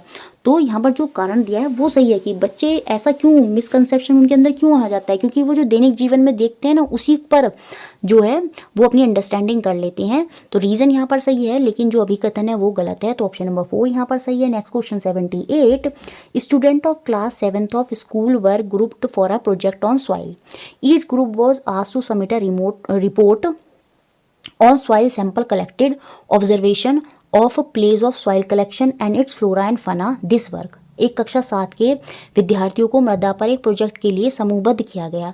प्रत्येक समूह को एकत्रित मृदा के नमूने, मृदा एकत्रित करने के स्थान का प्रेक्षण और वहां के वनस्पति जात, प्राणी जात पर एक रिपोर्ट देने के लिए कहा गया। यह प्रोजेक्ट कार्य किसको इंश्योर कर रहा है, देखिए टीचर का बर्डन कम नहीं कर रहा, थ्योरेटिकल एस्पेक्ट्स को नहीं कर रहा, मार्क्स स्कोर करने में नहीं, ये बच्चों के मूल्यांकन में। Ensure authentic assessment of student, ऐसी एक्टिविटी कराने से टीचर बच्चे का जो मूल्यांकन है वो बहुत अच्छे से सुनिश्चित कर लेगा, विद्यार्थियों के विश्वसनीय मूल्यांकन को सुनिश्चित करता है, तो ऑप्शन नंबर 3 यहाँ पर सही है। Next question 79, which of the following statement is correct with respect to science, विज्ञान के संदर्भ में कौन सा कथन यहाँ पर सही है ये हमको बताना है, तो ऑप्शन नंबर 2 यहाँ पर सही है। Scientific explanation are empirically grounded, logical and straightforward, विज्ञान में स्पष्टीकरण अनुभव आधारित, तथ्यपूर्ण और सीधे स्पष्ट होते हैं, तो ऑप्शन नंबर 2 यहाँ पर सही होगा। बाकी यहाँ पर लॉजिक और एविडेंस की ज़रूरत नहीं होती, ये गलत हो गया। Science is the best way to know everything, बस साइंस ही एक बेस्ट वे है अपने एस्पेक्ट्स लाइफ के जानने के लिए, नहीं, ये भी सही नहीं है। तो यहाँ पर जो आंसर है वो आपका ऑप्शन नंबर 2 नेक्स्ट क्वेश्चन देखते हैं, question number 80, which of the following step would precede the rest in an inquiry based class in which the idea of adaptation in animal is to be introduce to class 7th student. एक जांच आधारित कक्षा है जिसमें हमें बताना है कि सबसे पहला चरण कौन सा होगा। देखिए, जांच आधारित कक्षा में सबसे पहले कोई एक्टिविटी कराई जाती है, और अगर आप कोई एक्टिविटी नहीं करा पा रहे हैं किसी टॉपिक पर तो कुछ एग्जाम्पल्स दिए जाएंगे, क्योंकि यहाँ पर टॉपिक क्या है, एडेप्टेशन इन एनिमल, कैसे जो जानवर हैं स्थिति के अनुसार जो है वो अपना अनुकूलन कर लेते हैं। तो यहाँ पर टीचर डेफिनेशन तो बिल्कुल भी नहीं देगी। सबसे पहले यहाँ पर देखिए, exploring the student to example of number of animal with varied adaptive feature. यहाँ पर टॉपिक को पढ़ाने से पहले क्लास में आकर टीचर ज़रूर ऐसे बहुत सारे उदाहरण देगी कि आपने देखा, अच्छा ये पशु जो है इसके जो फीचर होते हैं उसके आधार पर ये इस तरह से अनुकूलन करना है। इस तरह के उदाहरणों से बच्चों को समूहीकरण करवाना, ये पहला चरण हो सकता है। बाकी देखेंगे एक्सप्लेनिंग द फंक्शन अभी एक्सप्लेन नहीं करेगी। Elucidating the relationship between physical characteristics of animal and their habitat, यहाँ पर फिर से थ्योरेटिकल चीज़ आ गई, ये चीज़ें पहले नहीं कराएगी, पहले एग्जाम्पल ही कराएगी। तो ऑप्शन नंबर 2 जो है वो यहाँ पर हमारा आंसर हो जाएगा। चलिए नेक्स्ट क्वेश्चन देखते हैं, question number 81, which of the following is never true with respect to scientific studies. विज्ञान अध्ययन के संदर्भ में निम्न में से क्या कभी भी सत्य नहीं हो सकता। चलिए बताइए 4 ऑप्शन में से कौन सा ऑप्शन सही होगा। देखिए यहाँ पर जो ऑप्शन सही है वो ऑप्शन नंबर 3 सही होगा। They rely only on sensational data as the ultimate evidence. यह निर्णयात्मक परिणामों के लिए केवल इंद्रिय जनित आंकड़ों पर निर्भर होता है। देखिए, हमारी जो इंद्रियां देखती हैं जरूरी थोड़ी है वो हर बात सही देखें, तो यहाँ पर यही बात जो है साइंटिफिक स्टडीज़ को लेकर सही नहीं होगी। तो ऑप्शन नंबर 3 जो है वो यहाँ पर आंसर हो गया। Next question 82, all the following practices may be helpful in developing rational thinking except. निम्न में से किसके अतिरिक्त अन्य सभी तर्क संगत सोच को विकसित करने के लिए उपयुक्त हैं। देखिए, एनकरेजिंग स्केप्टिसिज्म, संदेहवाद से क्या होता है, बच्चे जो हैं तर्क संगत जो थिंकिंग है वो डेवलप होगी। अवॉइडिंग कंट्रोवर्शियल इश्यूज, यही यहाँ पर आंसर हो जाएगा। देखिए, कंट्रोवर्शियल इश्यूज को अवॉइड नहीं करना है, क्योंकि कंट्रोवर्शियल इश्यूज तो हमारे अंदर कहीं ना कहीं रेशनल थिंकिंग जो है उसको डेवलप करते हैं। तो इसलिए ऑप्शन नंबर 2 ही जो है यहाँ पर एक्सेप्शन हो जाएगा और यही हमारा आंसर हो जाएगा। बाकी कॉज इफेक्ट रिलेशनशिप भी इंपॉर्टेंट है, बाकी consulting reliable and literature in science, ये सारे के सारे सही हैं। तो ऑप्शन नंबर 2 हो गया यहाँ पर हमारा आंसर। नेक्स्ट क्वेश्चन देखते हैं 83, विच of the following is more accurate description of scientific method. कौन सा कथन यहाँ पर वैज्ञानिक प्रक्रिया की सही व्याख्यान करता है, ये हमको यहाँ पर बताना है। देखिए, जो साइंटिफिक मेथड होते हैं ना, इनमें कभी भी, मैंने पहले ही बताया था, साइंस में कभी भी कोई भी पर्टिकुलर स्टेप्स नहीं होते हैं। 7 स्टेप प्रोसेस हो गया, टाइम टेस्टेड मेथड होता है, नहीं। यहाँ पर क्या हो गया, पॉपुलर मेथड जो है rely on heavily on data, ये भी सही नहीं होगा। तो आंसर है आपका option number 2। It is a combination of thought process that do not necessary occur in a certain sequence. याद रखिए, साइंटिफिक मेथड में कभी भी आपके जो निश्चित क्रम है वो नहीं होते, क्योंकि आपके तरीका है, आप कैसे भी उस चीज़ को कर सकते हैं। तो ऑप्शन नंबर 2 यहाँ पर सही है। Next question 84, what does inferring means in science. विज्ञान में निष्कर्ष निकालने का क्या अर्थ होता है। चलिए बताइए, बहुत ईजी है, बहुत बार एक्सप्लेन भी कर दिया है। तो ऑप्शन नंबर 2 यहाँ पर जो होगा वो यहाँ पर सही हो जाएगा। Generating explanation for valid observation, जो आपने ऑब्जर्व किया, देखा, उसके बाद जो सही एक्सप्लेनेशन निकल कर आया वही आपका निष्कर्ष होता है। तर्क संगत अवलोकन के लिए स्पष्टीकरण करना, जैसे हमने देखा था कि चीज़ें जो हैं, एक एग्जाम्पल पीछे देखा था कि वो पानी में फ्लोट कर रही थी, तो वहाँ से एक निष्कर्ष निकला कि उसकी डेंसिटी कम है इसलिए वो पानी में फ्लोट कर रही है। तो वही आपका निष्कर्ष था, इन्फ्रेंस था। तो ऑप्शन नंबर 2 यहाँ पर आंसर हो गया। Next question 85, in order to encourage student from diverse background to study and do science comfortably, which of the following strategies will not be appropriate. Hindi में भी देख लेते हैं। विभिन्न पृष्ठभूमियों के छात्रों को विज्ञान को समझाने और सुगमता पूर्वक करने के लिए प्रोत्साहित करने में कौन सी योजना उपयुक्त नहीं है, ये हमको यहाँ पर बतानी है। तो चलिए बताइए यहाँ पर कौन सी योजना उपयुक्त नहीं होगी। देखिए, तो जब आप ध्यान से देखेंगे ना सारे ऑप्शन, तो आपको दिखेगा जो ऑप्शन नंबर 2 है वो यहाँ पर अप्रोप्रिएट नहीं होगा, क्योंकि यहाँ पर हमने क्या कर लिया है, हम हाई एक्सपेक्टेशन रख रहे हैं साइंटिफिकली टैलेंटेड स्टूडेंट से, बाकी हम मॉडरेट एक्सपेक्टेशन रख रहे हैं जो लैक करते हैं किससे, साइंटिफिक एप्टीट्यूड में। तो कहीं ना कहीं हमने हीन भावना जनरेट कर दी, जिससे बच्चे जो हैं वो डर जाएंगे और मतलब बच्चे जो हैं वो अपने आप को कमज़ोर समझने लगेंगे कि जो उच्च अपेक्षा वाले बच्चे हैं उनको हम ज़्यादा वो कर रहे हैं, ज़्यादा जो है उनको पर ध्यान दे रहे हैं, और जो बच्चे मध्यम दर्जे के हैं उन पर हम उनसे अच्छी अपेक्षाएं जो हैं वो नहीं रख रहे हैं। तो यही जो सेकंड ऑप्शन है वो ही यहाँ पर उपयुक्त नहीं होगा। इंग्लिश में भी देख लेते हैं, ये सेकंड ऑप्शन जो है यहाँ पर उपयुक्त नहीं है। चलिए नेक्स्ट क्वेश्चन देखते हैं 86, which of the following would not be helpful in assessing student conceptual understanding in science. विज्ञान में विद्यार्थियों की संकल्पनात्मक समझ का मूल्यांकन करने के लिए क्या सहायक नहीं है, ये हमको बताना है। देखिए तो यहाँ पर सीधा सा आंसर हो जाएगा आपका, बताइए चलिए क्या आंसर होगा, आप सोचिए बताइए क्या होगा। देखिए यहाँ पर जो आंसर होगा वो आपका ऑप्शन नंबर 4 होगा, ensuring timely submission of assignment bye student. कभी भी टाइम बाउंड करके कि बच्चे को ये कहना कि समय पर असाइनमेंट जो है वो सबमिट करो, वो कॉन्सेप्चुअल अंडरस्टैंडिंग को दिखाएगा नहीं। तो यही यहाँ पर जो है नेगेटिव पॉइंट है। बाकी analysing student performance on concept based inventories, जो उसने कॉन्सेप्ट बेस्ड इन्वेंट्रीज करी हैं, listening carefully student response and reacting to their ideas, ये सारे कॉन्सेप्चुअल अंडरस्टैंडिंग है साइंस में। बाकी बच्चों से ये कहना कि टाइमली अपना असाइनमेंट सबमिट करो, ये गलत होगा। तो ऑप्शन नंबर 4 यहाँ पर हमारा आंसर है। Group composition which facilitate collaborative learning effectively need to B.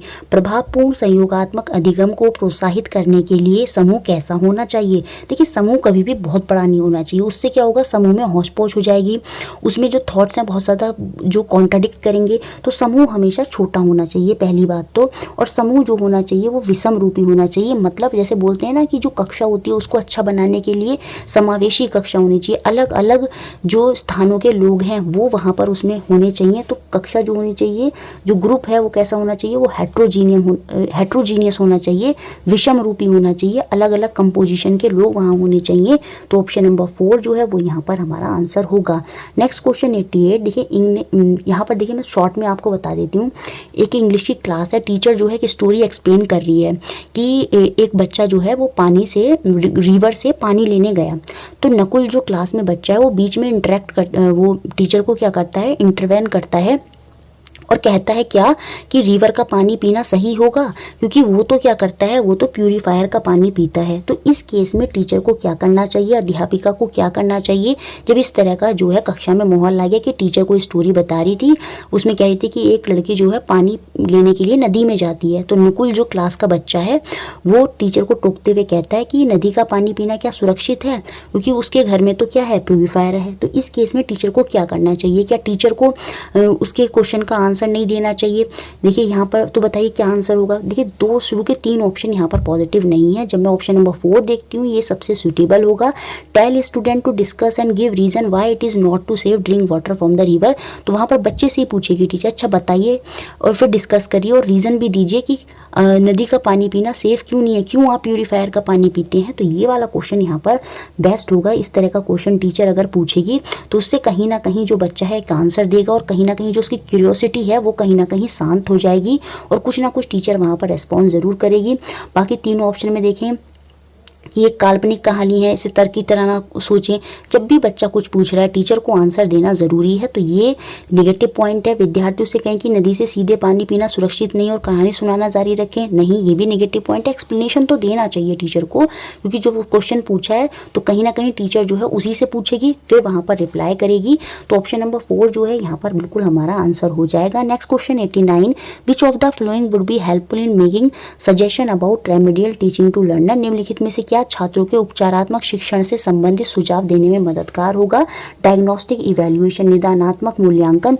जब हम बच्चे की समस्या पता कर लेंगे तो उसके बाद हम जो रेमेडियल टीचिंग है वो बड़े आराम से कर पाएंगे। तो ऑप्शन नंबर 4 जो है वो यहाँ पर हमारा आंसर होगा। नेक्स्ट क्वेश्चन देखते हैं 90, a student say that diet seed of kidney bean, जो राजमा होता है वो डाइट सीड ही तो होती है, are non living because they seem no more alive than a handful of pebble, मतलब जैसे पत्थर होते हैं उनकी तरह ही लगती हैं। What would be response to her और हिज ऑब्जर्वेशन, एक बच्चा ये कहता है कि जो राजमा के सूखे बीज हैं वो निर्जीव हैं क्योंकि वो एक मुट्ठी भर कंकड़ के समान ही प्रतीत होते हैं। तो इसके अवलोकन पर आपकी क्या प्रतिक्रिया होगी, क्योंकि बच्चा गलत कह रहा है।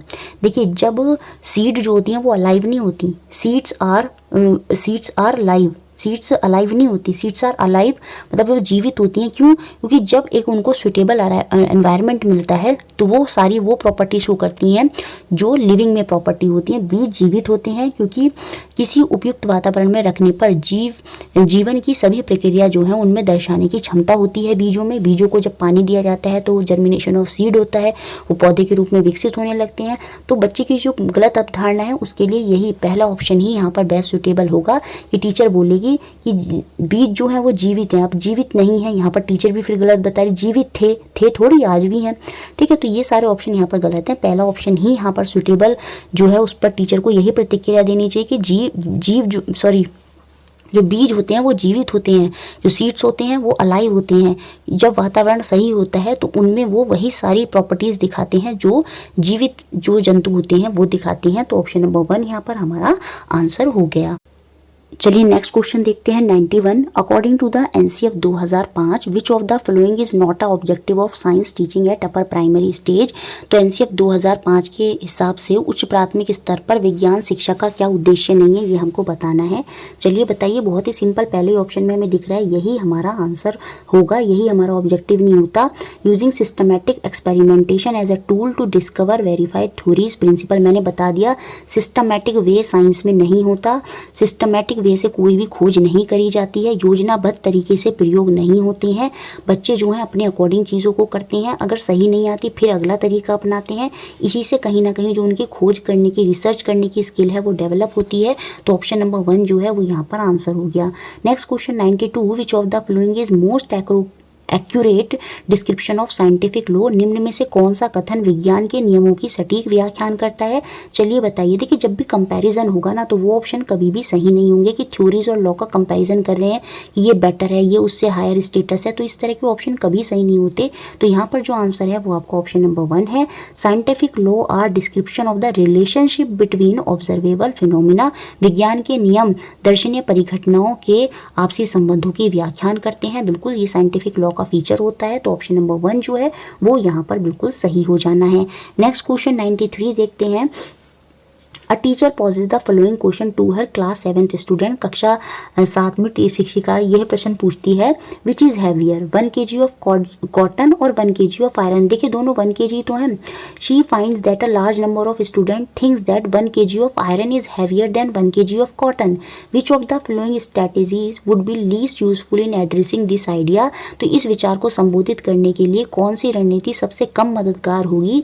देखिए, डेफिनेशन देना, defining the concept of density, तो घनत्व की संकल्पना की परिभाषा देना, ये यहाँ पर कभी भी सही नहीं होगा। आपको पता ही है, जब सीडीपी में भी पढ़ते हैं परिभाषाएं सही नहीं होती हैं कोई भी कॉन्सेप्ट समझाने के लिए।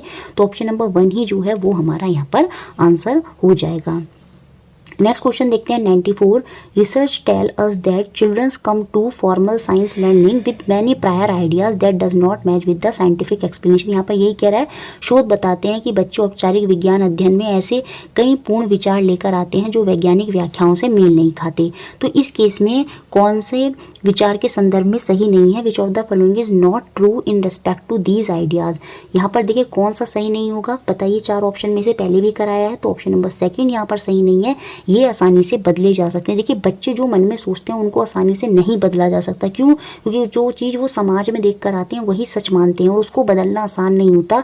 कभी कभी वो देखकर चीज़ें जो सोच लेते हैं वो गलत होती हैं और वो वही मान लेते हैं, जबकि साइंटिफिक कॉन्सेप्ट कुछ और कहता है, तो उनको बदला जा सकता है। नहीं, उनको बदलना बहुत मुश्किल होता है, इसलिए यही यहाँ पर सही नहीं होगा, ऑप्शन नंबर 2। नेक्स्ट क्वेश्चन देखते हैं 95। What according to social constructivism is the most crucial teaching strategy strategy for helping student construct a meaningful understanding of science. सामाजिक संरचना के अनुसार विद्यार्थियों में विज्ञान की एक अर्थपूर्ण समझ बनाने के लिए कौन सी योजना सबसे निर्णायक शिक्षण योजना होगी। यहाँ पर ये हमको बताना है, चलिए बताइए कौन सी होगी। साफ साफ दिख रहा है यहाँ पर ऑप्शन नंबर 4 जो है वो सबसे बेस्ट आंसर है। Helping student in talking, thinking, arguing and writing about science. विज्ञान के विषय में बोलना, सोचना, बहस करना और लिखने के लिए विद्यार्थियों को मदद करना। यही यहाँ पर कंस्ट्रक्टिविज्म जो समाजवादी सामाजिक और रचनात्मक जो थिंकिंग है उसको प्रोत्साहित करेगा। तो ऑप्शन नंबर 4 जो है वो यहाँ पर हमारा सही हो जाएगा। Next question 96, which of the following would be least helpful for assessing the thought process और idea of the science learner. विज्ञान के विद्यार्थियों के दृष्टिकोण, विचारों का मूल्यांकन करने के लिए सबसे कम मददगार कौन सा होगा, ये हमको बताना है। देखिए यहाँ पर 1-on-1 कन्वर्सेशन, बिल्कुल ये असेसिंग करने में, मूल्यांकन करने में मदद होगा। इंटरव्यूइंग, ये सब भी मूल्यांकन करने में मदद करते हैं। Asking student to depict their thought process, बिल्कुल ये सब भी बाय डायग्राम, इस तरह से कॉन्सेप्ट मैप के थ्रू, ये सब भी सही होता है। बाकी asking student to prepare a chart, और सिंपल चार्ट बता देना, ये यहाँ पर मूल्यांकन के लिए सही तरीका नहीं होगा। तो सबसे कम मददगार यही होगा, क्योंकि चार्ट के बेसिस पर आप बच्चे का मूल्यांकन नहीं कर पाएंगे। तो ऑप्शन नंबर 1 यहाँ पर आंसर है। Next question 97, which of the following is best suited for testing a hypothesis in science. विज्ञान में परिकल्पना परीक्षण के लिए निम्न में से क्या सबसे उपयुक्त होगा। देखिए जब बच्चा एक्सपेरिमेंट करेगा और वो एक्सपेरिमेंट गलत होगा तो कहीं ना कहीं वो परिकल्पना करेगा। तो एक्सपेरिमेंटेशन में ही उसकी जो हाइपोथेसिस है उसकी टेस्टिंग की जा सकती है। तो ऑप्शन नंबर 2 जो है वो यहाँ पर सही होगा, या तो वो गलत करेगा या सही करेगा। तो उसकी जो सोच है कि उसने जो सोच लगाई उसको करने में, वो उसकी टेस्टिंग कहाँ हो सकती है, एक्सपेरिमेंटेशन में हो सकती है। तो ऑप्शन नंबर 2 जो है वो यहाँ पर सही हो गया। Next question 98, a student says that substances such as flour and salt are liquid. ये वही बिल्कुल बीन वाले की तरह ही है जो किडनी बीन वाला क्वेश्चन था, कि एक बच्चा ये समझता है कि जो सब्सटेंस होते हैं, आटा वगैरह, सॉल्ट वगैरह, ये लिक्विड होते हैं। क्यों? क्योंकि लिक्विड की एक प्रॉपर्टी होती है कि वो शेप जो होती है कंटेनर की, उसकी शेप एक्वायर कर लेते हैं। तो उसी को कॉन्सेप्ट को समझते हुए बच्चे ने ये समझ लिया कि जो आटा है और जो सॉल्ट है वो भी क्या होते हैं, लिक्विड हैं। तो इस केस में क्या रेस्पॉन्स होना चाहिए, जो ये स्टूडेंट क्लेम कर रहा है, विद्यार्थी के इस दावे पर क्या प्रत्युत्तर देना चाहिए टीचर को, यहाँ पर हमको आंसर देना होगा। देखिए एक तो टीचर जो बच्चा है यहाँ पर गलत अवधारणा है, क्योंकि हमको पता है फ्लोर और सॉल्ट जो होते हैं, जो आटा और नमक होते हैं, वो हमारे लिक्विड द्रव नहीं होते, वो आपके ठोस ही होते हैं। तो वो लिक्विड नहीं है। अब a material that is liquid has no fix shape, it take the shape of the container it in which it pour. ये तो लिक्विड का फीचर होता है। तो हम ये थोड़ी कहेंगे कि इस बेसिस पर हम ये कह देंगे कि जो ये दोनों हैं ये लिक्विड हैं। देखिए ये वही चीज़ आ गई कि बच्चे जो देखते हैं वही मान लेते हैं। ठीक है, बच्चों ने ये देखा कि वो शेप ऑफ कंटेनर एक्वायर कर लेते हैं, उन्होंने वही मान लिया, उन्होंने उसको लिक्विड मान लिया। बट असल में वो क्या है, वो सॉलिड है। क्यों सॉलिड है? सेकंड ऑप्शन यहाँ पर बिल्कुल सही व्याख्यान कर रहा है। They are solid because even though the whole mass of tiny grain of flour or salt does not have a definite shape, each individual grain has। यहाँ पर साफ साफ कह रहा है भले ही चाहे वो सारे सब मिलाकर उनका कोई एक निश्चित आकार नहीं है, लेकिन एकल कण का जो है एक निश्चित आकार होता है। एक सिंगल पीस ऑफ सॉल्ट, एक सिंगल पार्टिकल ऑफ सॉल्ट जो है, या एक सिंगल पार्टिकल ऑफ जो फ्लोर है, उसकी एक डेफिनेट शेप है। भले ही चाहे वो सब मिलाकर नहीं हो रही हो, लेकिन एक इंडिविजुअल पार्टिकल की जो ग्रेन का है उसकी एक जो शेप है वो होती है। तो इसलिए वो सॉलिड होते हैं। तो ऑप्शन नंबर 2 जो है वो यहाँ पर टीचर का बेस्ट आंसर होगा। तो इसलिए हमारा आंसर होगा ऑप्शन नंबर 2। बाकी इसमें कह रहा है, फिर से कह रहा है कि द्रव पदार्थ नहीं है, क्योंकि ये गीला करने पर गुणधर्म नहीं दर्शाते, ये तरल हैं। ये तो बिल्कुल ही बेकार ऑप्शन हो गया। तो ऑप्शन नंबर 2 ही यहाँ पर बेस्ट था। Next question 99, which of the following strategies can provide the most meaningful clarification on the concept of scattering of light. निम्न में से कौन सी रणनीति प्रकाश के प्रकरण की अवधारणा का सार्थक स्पष्टीकरण प्रदान करती है, ये हमको बताना है। देखिए बेस्ट थिंग होगी जब हम उनको रियल लाइफ एग्जाम्पल दे दें या कोई ऐसी चीज़ दिखा दें जिससे बच्चे डायरेक्ट समझ जाएं। तो अगर मैं 4 ऑप्शन में देखूँ तो chart, animation, focus group discussion को हटा दें तो देखिए यहाँ पर observing scattering of light on a colloidal solution by the learner. यहाँ पर हम क्या करें, शिक्षार्थियों द्वारा कोलाइडल विलयन पर प्रकाश के प्रकरण का अवलोकन। बच्चे प्रकाश का प्रकरण जो है अपनी आंखों से देख रहे हैं, तो वो सबसे मीनिंगफुल क्लैरिफिकेशन करने के लिए सबसे बेस्ट तरीका होगा। तो ऑप्शन नंबर 3 जो है वो यहाँ पर हमारा आंसर होगा। नेक्स्ट क्वेश्चन देखते हैं 100 क्वेश्चन, और आज के लिए ये लास्ट क्वेश्चन रखते हैं क्योंकि बोलने में भी थोड़ी सी दिक्कत आ रही है। 100 क्वेश्चन करा दिए हैं और ये जो 100वां क्वेश्चन है ये 1 जनवरी तक के क्वेश्चन जो है कंप्लीट हो गए हैं यहाँ पर हमारे 21 दिसंबर से 21, 22, 23, 24, उसके बाद 27, 28, 29, 30, 31 और 1 जनवरी। तो 1 जनवरी तक के सारे क्वेश्चन हमने पेडागोजी के देख लिए हैं। एक क्लास और आएगी जिसमें आपके 3 जनवरी से, 2 जनवरी को तो पेपर हुआ नहीं था, 3 जनवरी से 21 जनवरी के क्वेश्चन पेडागोजी के देख लेंगे। तो कुल मिलाकर 2 क्लास में आपके सारे पेडागोजी के क्वेश्चन जो हैं ये कंप्लीट हो जाएंगे। चलिए लास्ट क्वेश्चन देख लेते हैं। विच of the following is not a characteristics of constructivism science classroom. निम्न में से कौन सा रचनावादी विज्ञान कक्षाओं का लक्षण नहीं। देखिए रचनावादी कक्षा में, जब भी रचनावादी कक्षा की बात होगी तो उसमें हम बच्चों से एक्टिविटीज़ कराएंगे, बहुत सारे तरीक़ों से बच्चों से चीज़ें करवाएंगे, इन्वेस्टिगेशन करवाएंगे। वो सारी चीज़ें जो होती हैं रचनावादी कक्षा को होती हैं, ग्रुप डिस्कशन होता है, वो सारी चीज़ें कंस्ट्रक्टिविज्म साइंस क्लासरूम में होता है। Student discussing various with, discussion वगैरह जो होता है ये कंस्ट्रक्टिविज्म में ही आता है, रचनावादी में ही आता है।